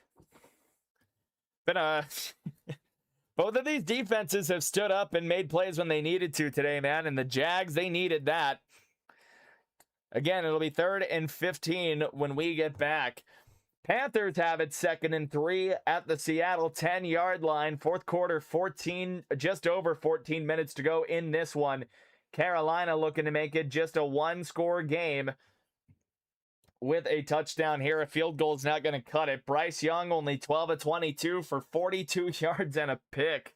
And that was the pick that gave the Seahawks the field position they had. Someone called the Indiana State Police. Jacksonville is abusing an old man. Oh, yeah.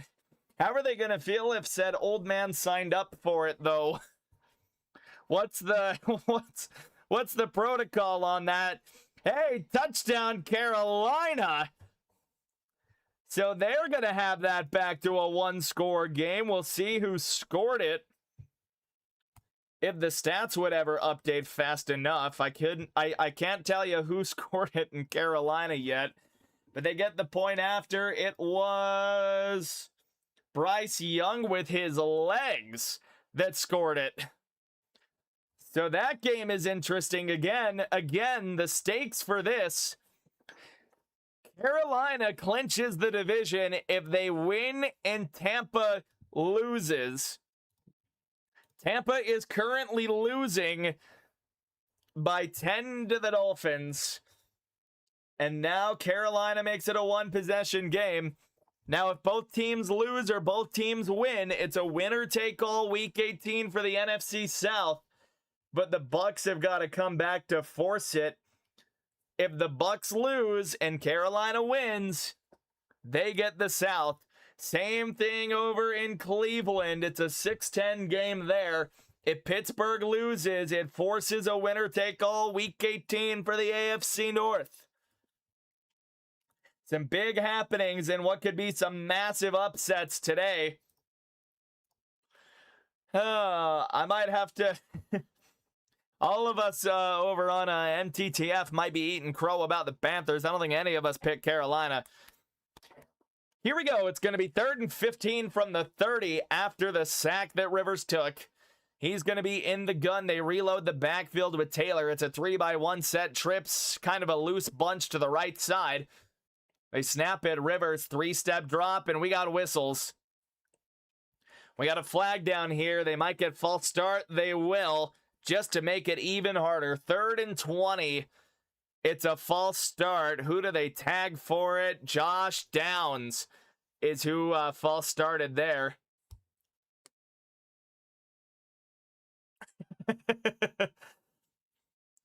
Stupidest exchange I've ever seen. Oh, they showed something stupid on the replay. So 3rd and 20 from the 25. They need the 45 for a first down. 3-by-1 set for the Colts. Rivers, 5-step drop there, sitting in the pocket, checks it down to Taylor. Taylor not going to get nearly enough, gets up to the 32. To gain a 12 on it. Still, again, not nearly enough. Or, excuse me, gain a 7. And that's going to bring up 4th and 13. Colts are going to punt this thing. Rigoberto Sanchez. The refs hate the Colts. Well, you can't start before the ball is snapped.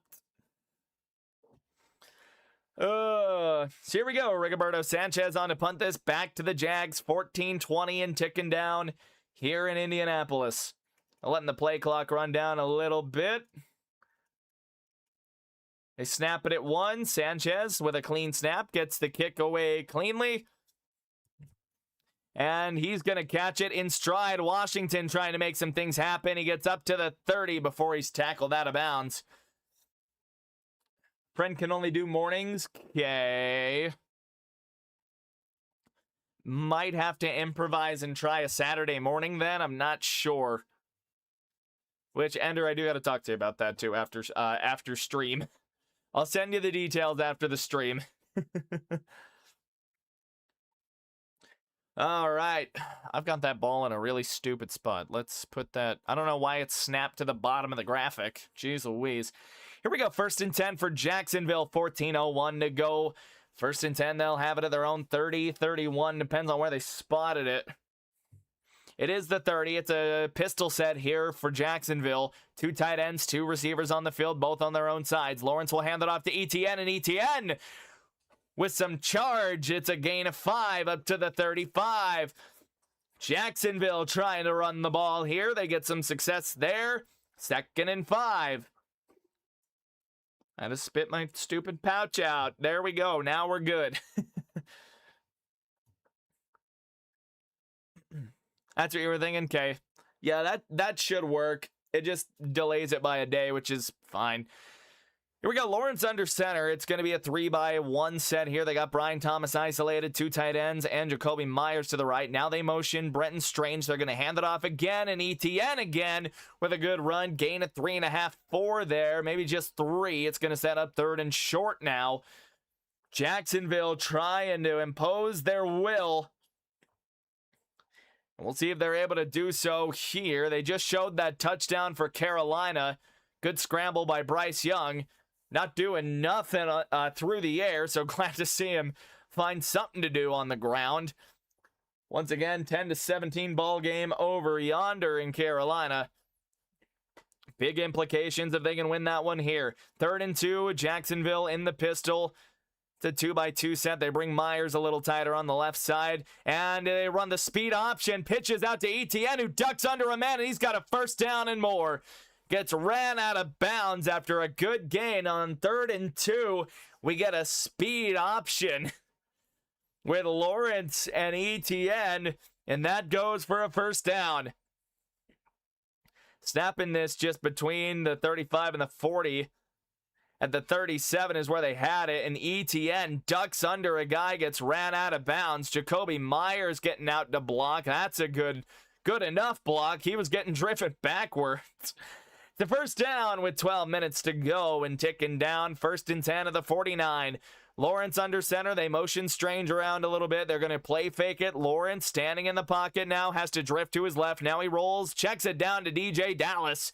That is incomplete. Knocked out by Cameron Mitchell, the corner, number 43. Mitchell getting a good deal of play time today, and he's making them count there. He's been in on a good number of pass breakups. About 2 or 3 so far. Now the Jags have got to come up with something better on 2nd and 10 to try to break the tie. 11:51 to go in the game. Got to take a breath there. Survive a little bit of dead air. Here we go. 2nd and 10. Lawrence in the gun. They motion DJ Dallas out of the backfield. Panicking is the Colts defense. Lawrence gets set over the middle. He's got a man. Parker Washington out of a tackle, and he's got a first down, gain of 17. Jacksonville making it happen. Colts bring a blitz. Parker Washington, barely a slant route. He gets it over the 40, over the 35, down to the 33 of Indianapolis. And the Jags are making it happen. These offenses, for the most part, are waking up here in the second half. That's the Jags' 20th first down of the day. Lawrence will come out in the gun, 1st and 10. They motion Etienne around in the backfield. It's a 3-by-1 set. Now they're getting a few guys adjusted at the line. Play clock to 2. Blitz is on. Lawrence stands in. He's going deep down the left sideline. Incomplete. Overthrew Brian Thomas Jr. Cameron Mitchell in coverage. Maybe a little bit of touch in there, but they don't call it. Play was clean. 2nd and 10 now. Thomas working on Cameron Mitchell one-on-one. Some hand fighting at the line. And just an overthrown ball by Trevor Lawrence. He does get Brian Thomas to come open down there, but he does just pop it a little higher. He's missed a couple down the sideline today. Not necessarily overthrowing them, but just missing. 2nd and 10 now at the 33-yard line. It's a 2-by-2 set, 11 personnel for the Jags. They motion Jacoby Myers just a smidge. Now they snap it. Blitz on again for the Colts. Lawrence stands in, lets it go. He's got Parker Washington trying to make Kenny Moore miss. Trying to look like a young Dante Hall on the sideline. He doesn't. It's a gain of 7. Gets him down to the 26-yard line of Indianapolis. Jags are in field goal range. Jags have been in field goal range with Cam Little as the kicker, of course. The good out route by Parker Washington. He doesn't really need to go as backwards as he does. He's actually out more at the 28. 27, 28 than he was the 26 or the 25. I don't know. 3rd and 4 for the Jags. It's a gain of 6 on the play. Blues hitting the moves by the stands. 3rd and 4 from the 27, and we're going to get a timeout. Jacksonville. Play clock was running down. That's their 2nd of the half. They lost the challenge earlier in the 3rd. That's going to bring up, it's going to remain 3rd and 4. 10-17 to go in the game. The deadlock game right now. Jags trying to go and break the tie. Probably crash for a bit. Let me know how this goes. All right. Sorry I haven't gotten to chat in a second. Appreciate you popping in, Ender. I hope the Colts can do it for you. Hoping for the best, expecting the worst, but hoping for the best nonetheless. Jags had to take a timeout there. Play clock was running down on them. It's their 2nd timeout of the half already. They lost one from the challenge. Now here we go. 3rd and 4. Lawrence in the gun. It starts in an empty set. He might be reloading the backfield. He does. ETN joins it again. It's a 3-by-1 set to the left side. Lawrence snaps it. They pitch it out to ETN right side, trying to find blocks. Unable to get there. Gain of 3. They needed 4, and that's going to bring up 4th and 1. Zaire Franklin led the charge. Jags couldn't get the blockers out there, and on 4th and 1, we'll see what Liam Cohen wants to do. I think the offense is going to stay out. Don't have a shot of the field yet. That's just outstanding play by the Colts defense. Zaire Franklin flies in like a missile, plays good contain on the outside, and is able to get the ball carrier down in ETN. 4th and 1, play clock down to 4. Jags are lining up to go for it. Send a man in motion. They snap it. Lawrence trying to sneak it, trying to lean it. I don't think he got it. The spot is short, and Indianapolis comes up with a stop on 4th and 1. Play clock was down to 0. Lawrence just gets the center pushed back into him. Can't get anywhere. Tries to stretch that 6'5" frame to get a favorable spot. And I don't think they got it. Trevor Lawrence is no Bo Nix when it comes to the quarterback sneak. Oh, goodness. It's a ballsy call. The first 4th down attempt anyone's tried. And that's going to be Indianapolis football. Well, we got a stoppage. I think they're going to measure it.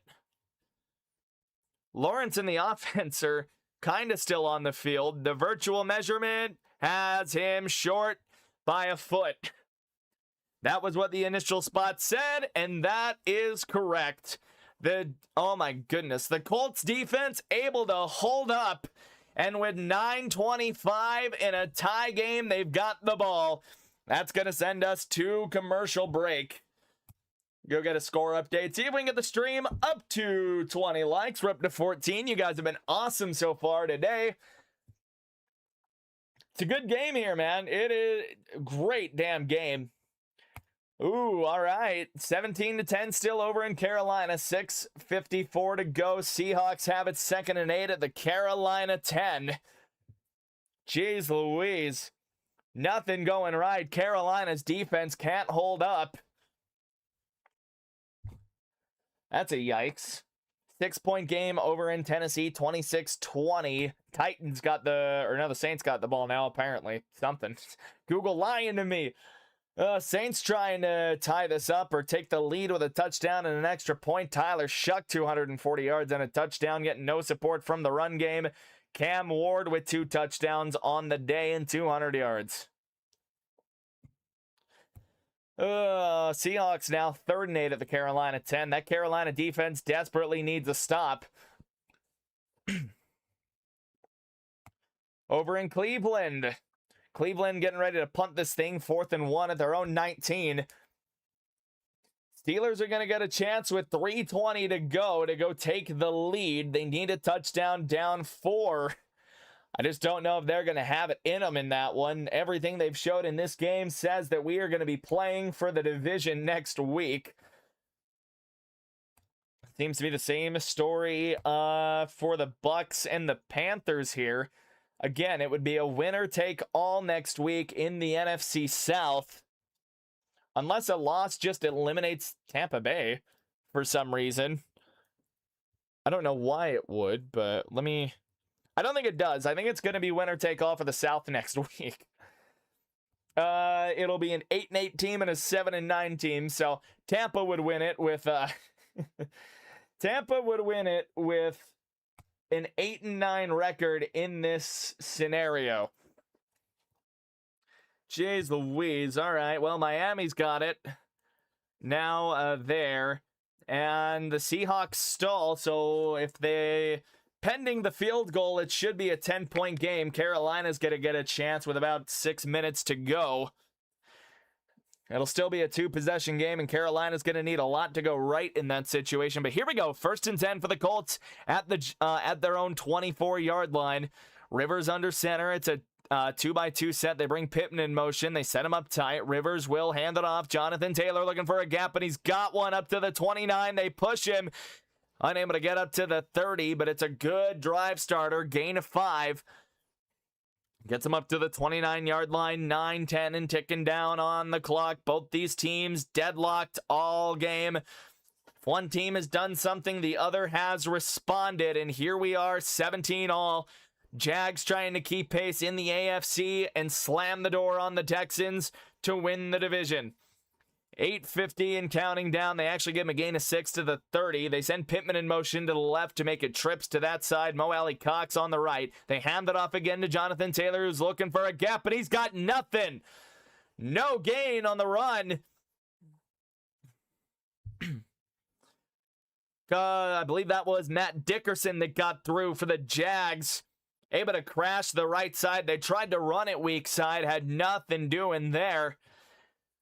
They give him maybe a half a yard. Sets up 3rd and 3 with 8:19 and ticking. Colts break out of the huddle with 17 on the play clock. They're going to line up in the gun. Taylor will be lined up to Rivers' right. Play clock down to 10. They move him to the left. It'll be a 3-by-1 set with, that is Pierce isolated to the right. Everyone's got to get set. They just changed something. They get set. They get it off at 0. Rivers dropping. Throws it. Intercepted by the Jags. Game changing. Who even got in front of that? What a play. Intercepted. Philip Rivers puts it in harm's way, and Jerry and Jones jumps in front of it. He short arms it. It comes out with too much air. It's an out route that Downs is running, and Jones just reads it perfectly. Ball gets tipped at the line by number 29 jumping up. It was a blitz coming through for the Jags. That's Eric Murray on a safety blitz that tips it just enough, and it's Jerry and Jones that looks like a young Janoris Jenkins jumping the out route as the ball got hit. Woo-hoo-hoo! Here we go. 1st and 10 now with the Indianapolis 21. It's going to be Lawrence under center. Tries to hard count, doesn't get it. Sends Strange in motion. He's going to pitch it left side. ETN looking for room. And ETN nowhere. Sam Ebukam gets a loss of 4. Loss of 3 at least. Back to the 24 or 25. Big loss for the Jags on that one. But even then, they are still in field goal range. Great outside contain. And Sam Ebukam comes up and drills him down. Great tackle. It's a loss of 4 a loss of 3, back to the 24-yard line. Lawrence will come out in the gun. 2nd and 13. It's going to be a 3-by-1 set. Now they bring Strange to the left. It'll make it even 2-by-2. Lawrence taking the snap. Colts bring 3, and that ball is batted. Incomplete. He had a tight end over the middle. That was Strange that he would have had. Wouldn't have been a first down, but he would have gotten some of those yards back, and it gets batted away. Big number 92 for the Colts. Able to jump up and smack it away. That is Neville Gallimore, that right defensive tackle. And that 4-3 configuration. And suddenly, after the pick, it is 3rd and 13 for the Jags. They're in field goal range. In a tie game, it's going to be an empty backfield, 3-by-2. LaQuint Allen, the running back, in as a receiver. Lawrence dropping, blitz is on, 5 coming in. He's going to let it rip right side, looking for Myers, incomplete. Jones, the one in coverage. Number 40 for the Colts, running in coverage, step for step. That is one of the right corners, Jalen Jones. A couple of guys in that secondary wearing 40 numbers. It's Jalen Jones that's on coverage there. Lawrence, it was a deep drop for Lawrence too. Nobody comes open. It's just clamped down man-to-man. So that brings on Cameron Little for the extra point from the left hash. It's up, and it's good. We got a 3-point ball game. The Jags have broken the deadlock. Off to the store. Thank you for streaming the game. Of course, have a great day. Everyone here is awesome. Love each and every one of his. Glad you popped in for a bit, Ender. It was good to see you in here. Hope you do have a wonderful rest of your day. Man, how quickly can things change, dude? How quickly can things change? Jeez Louise. All right, we got some more score updates now from the early window stuff, and oh boy. 4th and 17 for the Panthers, down 10 with 4:22 to go. It is not looking good for Carolina. And it's this kind of game that is why I'm still convinced, I'm sorry, Trent, but Bryce Young is not the answer. Oh, they punted, so Seattle's got it at their own 27. Carolina's down to really their last chance. 20-10 in Carolina. Meanwhile, Saints have got it 2nd and goal at the Tennessee 10. They're chasing 6. Tyler Shuck with a 300-yard game himself there. Looking to perhaps add on a second touchdown in the air. It's goal to go from the 10 for the Saints. Meanwhile, Cleveland in favorable position to force a winner-take-all Week 18 AFC North battle.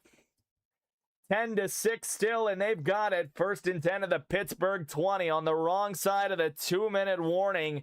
Pittsburgh's got to hold to a field goal to even have a chance to force overtime. Things are getting dicey there. Meanwhile, guys, I think the Jets might come back. 4 minutes, 3 seconds. It's a 40. Okay, I'm done joshing. It's a 42-10 ball game. New York's got it. 4th and goal at the New England 8. They're not going to do shit. Josh Dobbs has come in for the Pats. That probably explains why they haven't put 70 on the Jets. Brady Cook is 14-22 for 111 yards. Jeez Louise. Dolphins are still on top of the Bucks, though, 20-10. Oy, oy, oy. And I think Seattle's going to walk away with that. 1st and 10 of the Carolina 25. Here we go. A little booting this thing away after the field goal. 6:58 to go. That ball goes out of the back of the end zone. No return chance for Austin Doolin. And now after the interception, Philip Rivers and the offense, they are now down 3 with just under 7 minutes to go. They're going to have a chance to come back, try and win this thing, or at least burn some clock and tie it to force overtime. Oh boy. It's a good game going today, man. It's just an outstanding one. Philip Rivers' whole family is here. They want to see Dad get a comeback win. Here we go. 1st and 10 from the 35. 6:58 in the game. Rivers will go under center. It's a tight formation, 13 personnel. They're going to hand it off to Taylor, trying to go middle, and he's not going to get anywhere. Olakun and Trayvon Walker converged on Jonathan Taylor. They give him a gain of 1 to the 36. Jags are saying their ball. Was it fumbled as he was going to the ground? Again, the Jaguars are saying it's theirs. They did call him down by contact, though. That was the call on the field. 2nd and 9, gain of 1, 6:28 and counting down. Play clock does actually fully return. I don't know if they ended up wanting to look at anything or not. Doesn't seem like it has. Rivers in an empty set now, 3-by-2 to the right side. Nobody in the backfield to protect him. Jags look like they're only bringing 4. We could see a nickel or a dime blitz, however. Nope, they bring 4. Rivers standing in the pocket over the middle. Tyler Warren up to the 50. It's a good read and a good catch. Decent throw on that as well. Tyler Warren able to carry that across the 50. Sliding down, it's a strike to Tyler Warren. Runs a good route from being the furthest in on that trip side of the formation. And now Indianapolis, they're storming down to try to respond, tie it up. 5:34 to go. Rivers going to come out under center. It's 12 personnel, 2 tight ends to the right side. For Rivers, they motion Pittman in from the right side. He was on an island. Play clock down to 1. They snap it, hand it off to Taylor again. He's trying to find something. Trayvon Walker buries him. back to the 47. It's a loss of 3. Parlay hits if Seattle holds -7. There you go, buddy. There you go. Better not hope for a garbage time score or something. It's 1st and goal for at the Carolina 6. So there you go. I think your parlay's going to hit, buddy. Oh, man. They caught a loss of 2, 440 and counting down. Here we go. Rivers lined up in the gun. I can't get a read on the rest of the formation. It's 2 tight ends. They snap it. Rivers stands in, short arms into Mo Alley Cox, who just kind of falls forward there, gets him back up to the 45. Going to set up 3rd and more manageable now. Gain of 7, 3rd and 5 on the play. And the Colts are going to need this one here. 4:20 and ticking down now. You don't want to give the ball back to the Jags. They've been moving the ball up and down the field for the most part here in the second half. 13 of their 20 points have come after halftime. 4:08 to go. Going to be a 2-by-2 set here for the Colts. Taylor going to be lined up to Rivers' right. Or to Rivers' left, excuse me. The tight 2-by-2. They send Pittman in motion to the left side to make it trips. Rivers taking the snap. 3-step drop. Trying to scramble around. Gets a guard shoved back into him. And Eric Armstead is the one to touch him down. Ooh, boy. It's a sack on 3rd and 5. He gets Quentin Nelson, or excuse me, the tackle driven back into him. Josh Hines-Allen with a bull rush to shove the left tackle into Rivers and knock him down. And then it's Eric Armstead that finishes the play, touches him down. 4th and 11. And they're going to go for it. Rivers in the gun. Play clock down to 5. Trips to the left side. Rivers snaps it. Standing in the pocket. Lets it go. Knocked away. Alec Pierce was the target. It's broken up. And Jacksonville is going to have it in Indianapolis territory with a 3-point lead and 3:06 to go. Broken up by Greg Newsome. First time we've said his name today. Comes up in the clutch. Woo! Textbook coverage as well. Sitting hip for hip with Pierce over the route. Able to break in at the right time and break that up. And the Colts, backs against the wall.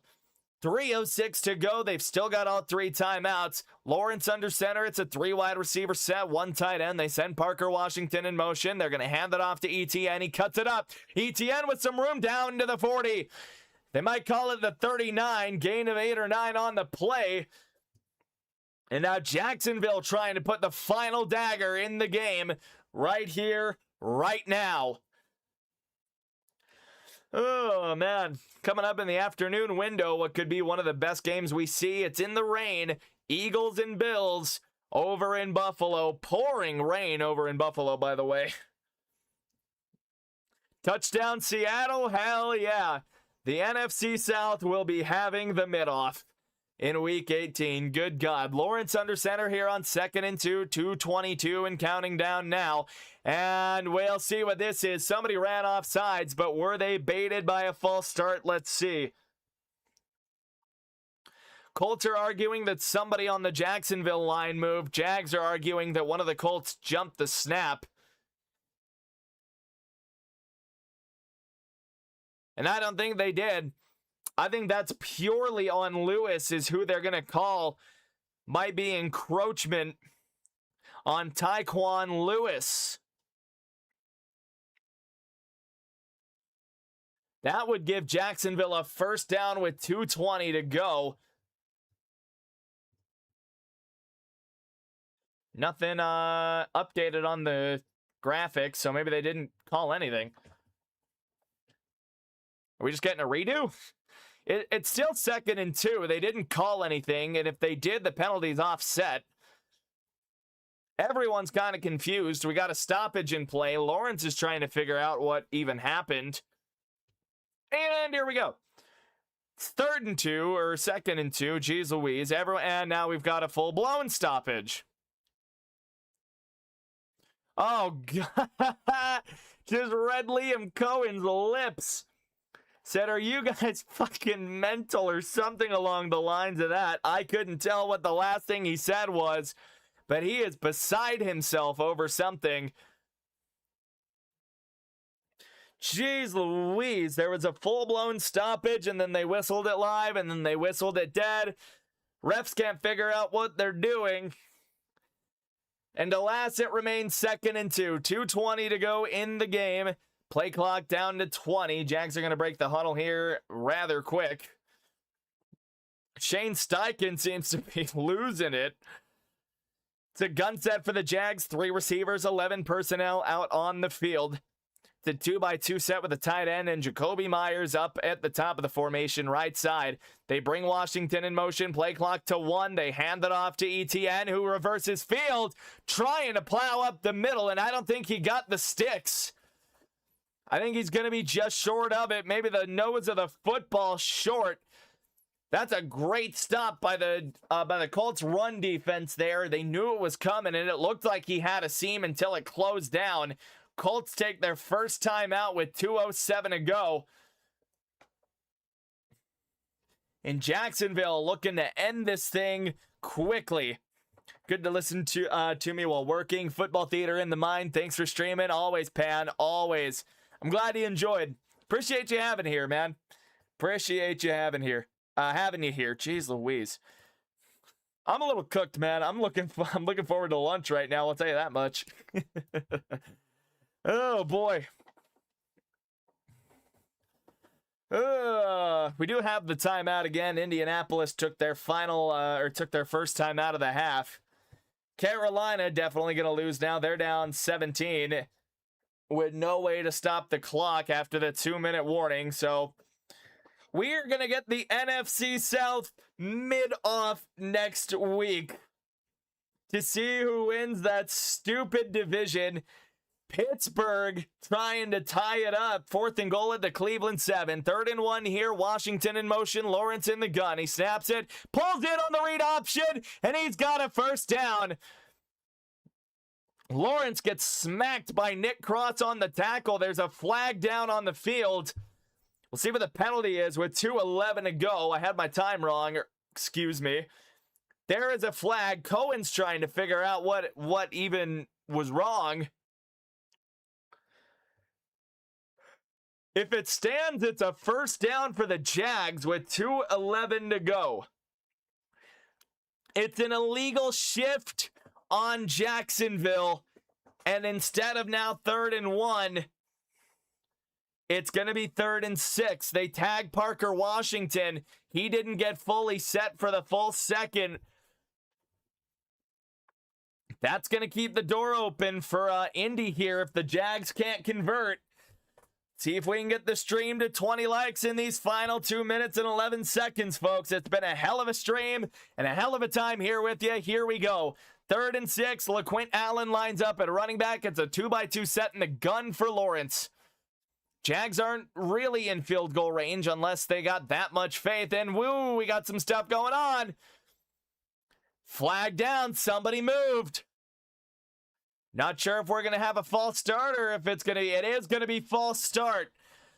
The Jags with a few shots in the foot, and it's 10 yards of penalties in really not even one snap of the ball.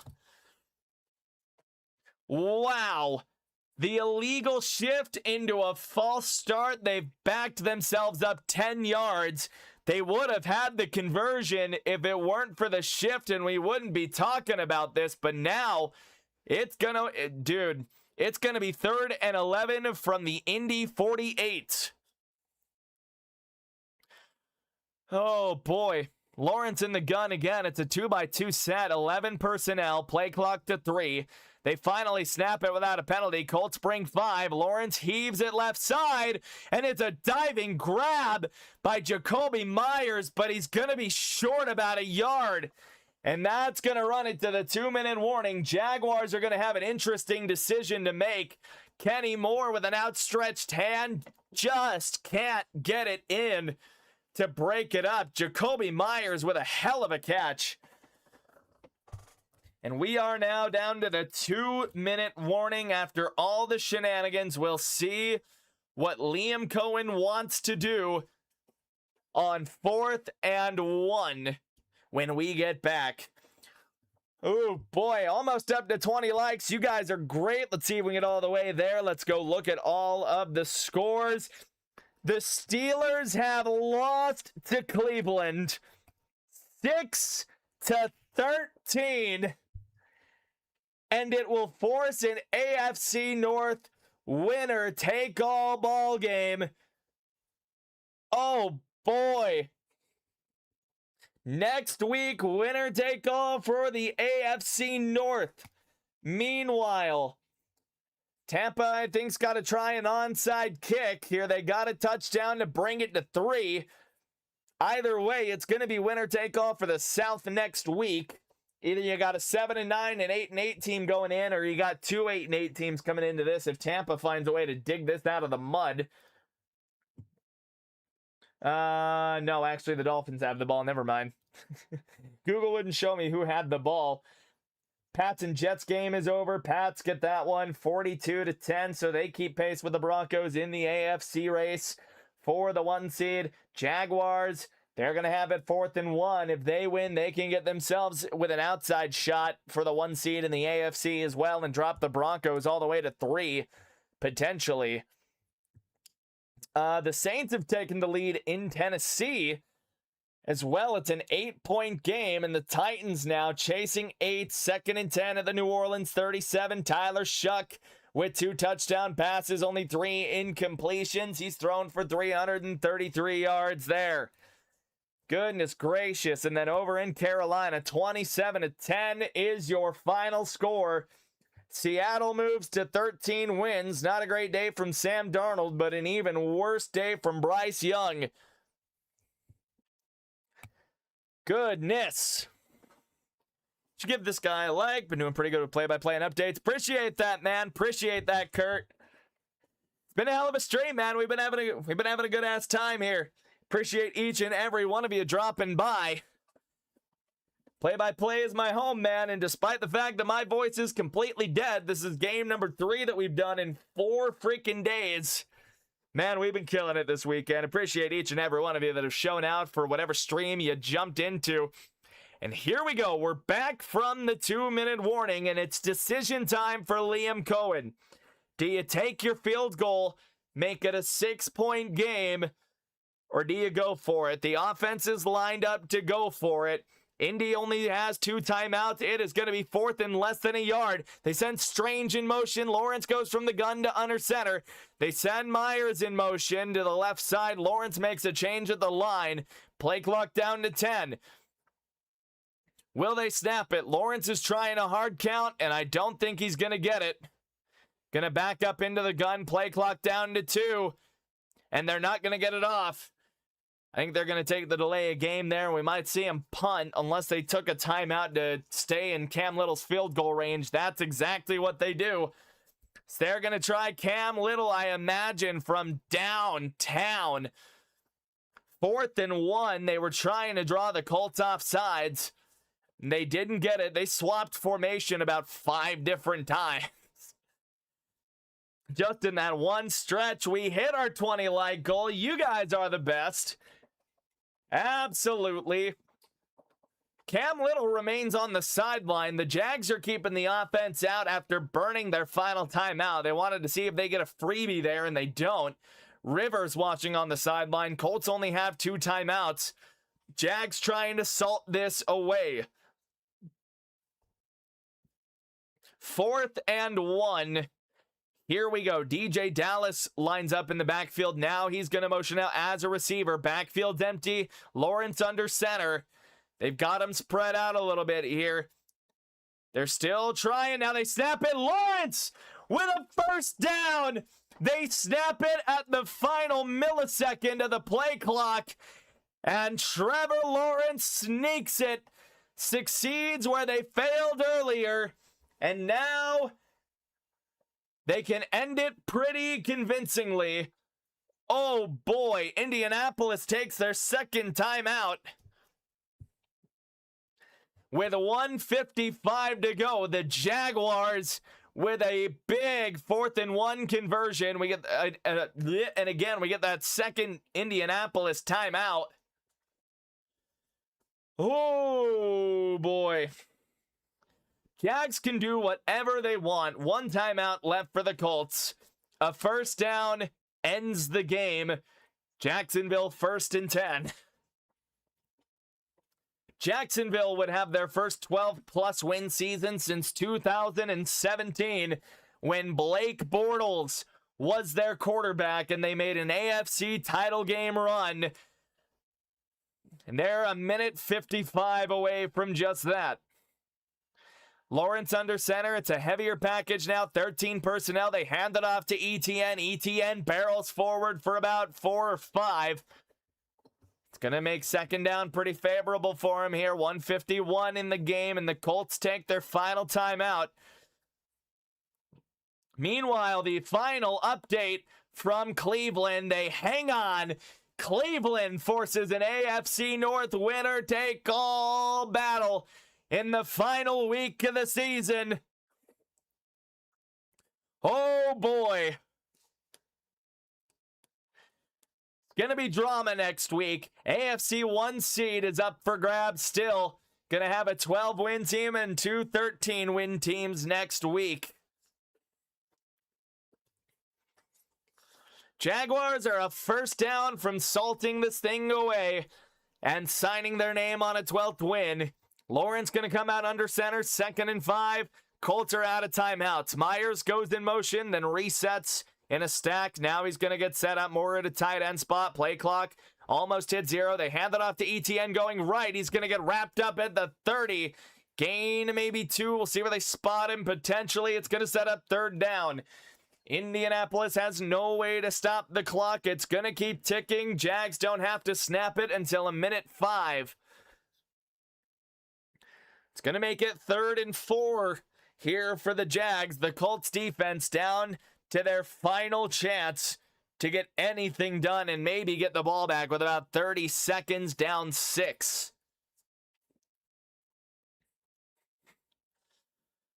Play clock down to 6.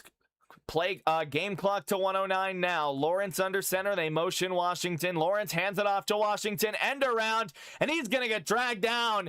Lots of 5. Nick Cross getting in there. Jags getting a little cute on the 3rd down call.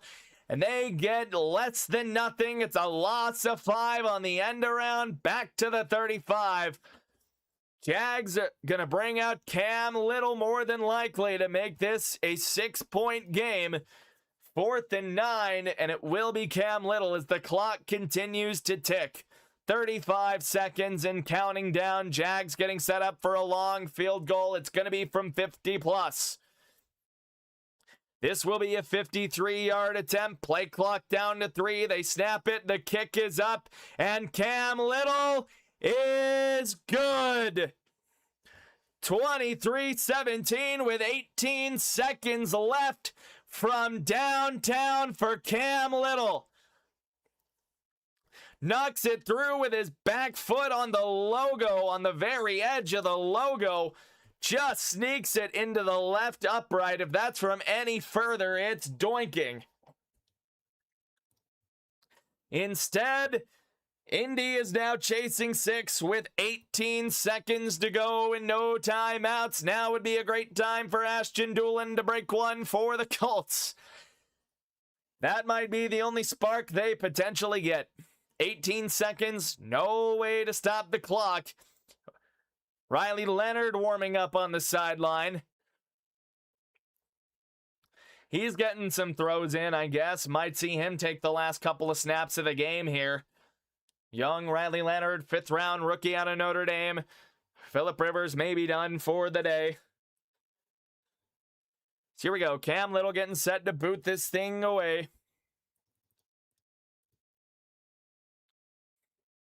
And here we go. Play is whistled live. Let's do this thing. 18 to go.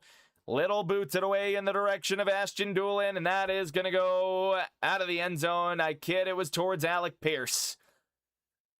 That hits the back of the end zone, and that will be a touchback. And the Colts, if they want to win, they've somehow got to find 65 yards in 18 seconds. It's a lot of real estate they got to try to contend with here. You basically need 2 giant plays, one to get you out of bounds and one to get you to the end zone. Missed opportunities for the Colts today, and the interception by Rivers put them in about as bad of a spot as it could have at that point in the game. 1st and 10, Rivers remains in. He's going to step into a throw down the sideline, knocked down. Looking for Alec Pierce on the sideline, and his number 29 that gets in to break that up. That is the defensive back, Eric Murray, the strong safety. Jags are 100% just playing prevent, and barring an absolute miracle, the Jaguars should walk away with this one. 13 seconds on the clock, 2nd and 10. You've got to have something. What do you got, Indy? 2nd and 10. Play clock to 6. They're going to motion downs from right towards the left. Rivers gets into the pocket. He's going to get it to Pittman, who breaks out of a tackle. He is tackled inbounds. That is the game. But there is a flag. Hang on a minute. There is a flag down. They might get someone for a personal foul for not letting Pittman get up. We'll see what it is. Josh Hines-Allen wouldn't let Pittman get up there. They might flag him for personal foul, or they get him for delay of game. I think we're going to get an untimed down. No. We get one more play with 6 seconds to go. Or not even. Whoa, what is the clock doing? There we go. Okay. They reset it with 4 seconds to go. Welcome back in, light switches. It does look like your Jags are going to walk away with this, barring an absolute miracle, buddy. Riley Leonard's going to come in for this last play here. They might think he's got a stronger arm than Rivers does. Oh, boy, they're going to have this with 4 seconds, just barely in Jacksonville territory at the Jacksonville 48. Riley Leonard will come in to throw this. Jacksonville looking like they're not going to rush more than 3, if anybody. They send Tyler Warren in motion, left to right side. He'll set up there to make it trips on that right side. Josh Downs is isolated to the left. Riley Leonard dropping, deep drop. He's got to step up to get out of pressure. Steps into one. Here we go. Hail Mary is picked off. And that is how this one is going to end. It drops the Colts to 500. And the Jags move to 12-4 to keep a shot for the AFC 1 seed going in to Week 18. Ladies and gentlemen, I want to thank each and every one of you for coming into the stream, for chatting, engaging, obviously. It was a great stream.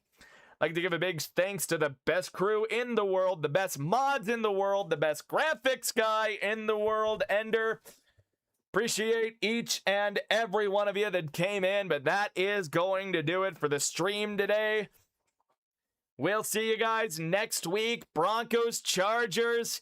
It's going to be a doozy. Broncos now got to fight for the 1 seed with wins by New England and Jacksonville. Boy, it's going to be a good one. If you want to be there, hit the subscribe button, turn on notifications, all that fun jazz, and I will see you folks in the next one. Let's go, Broncos.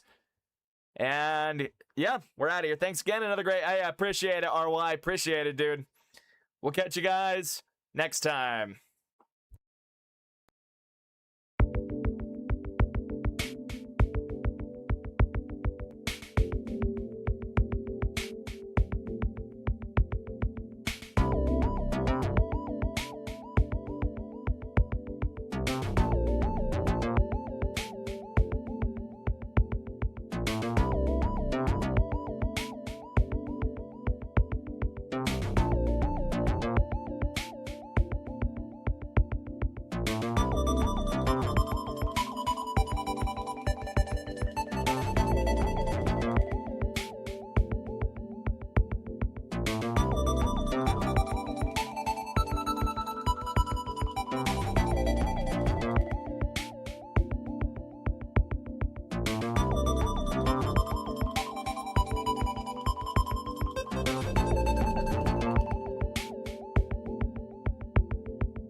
Bye.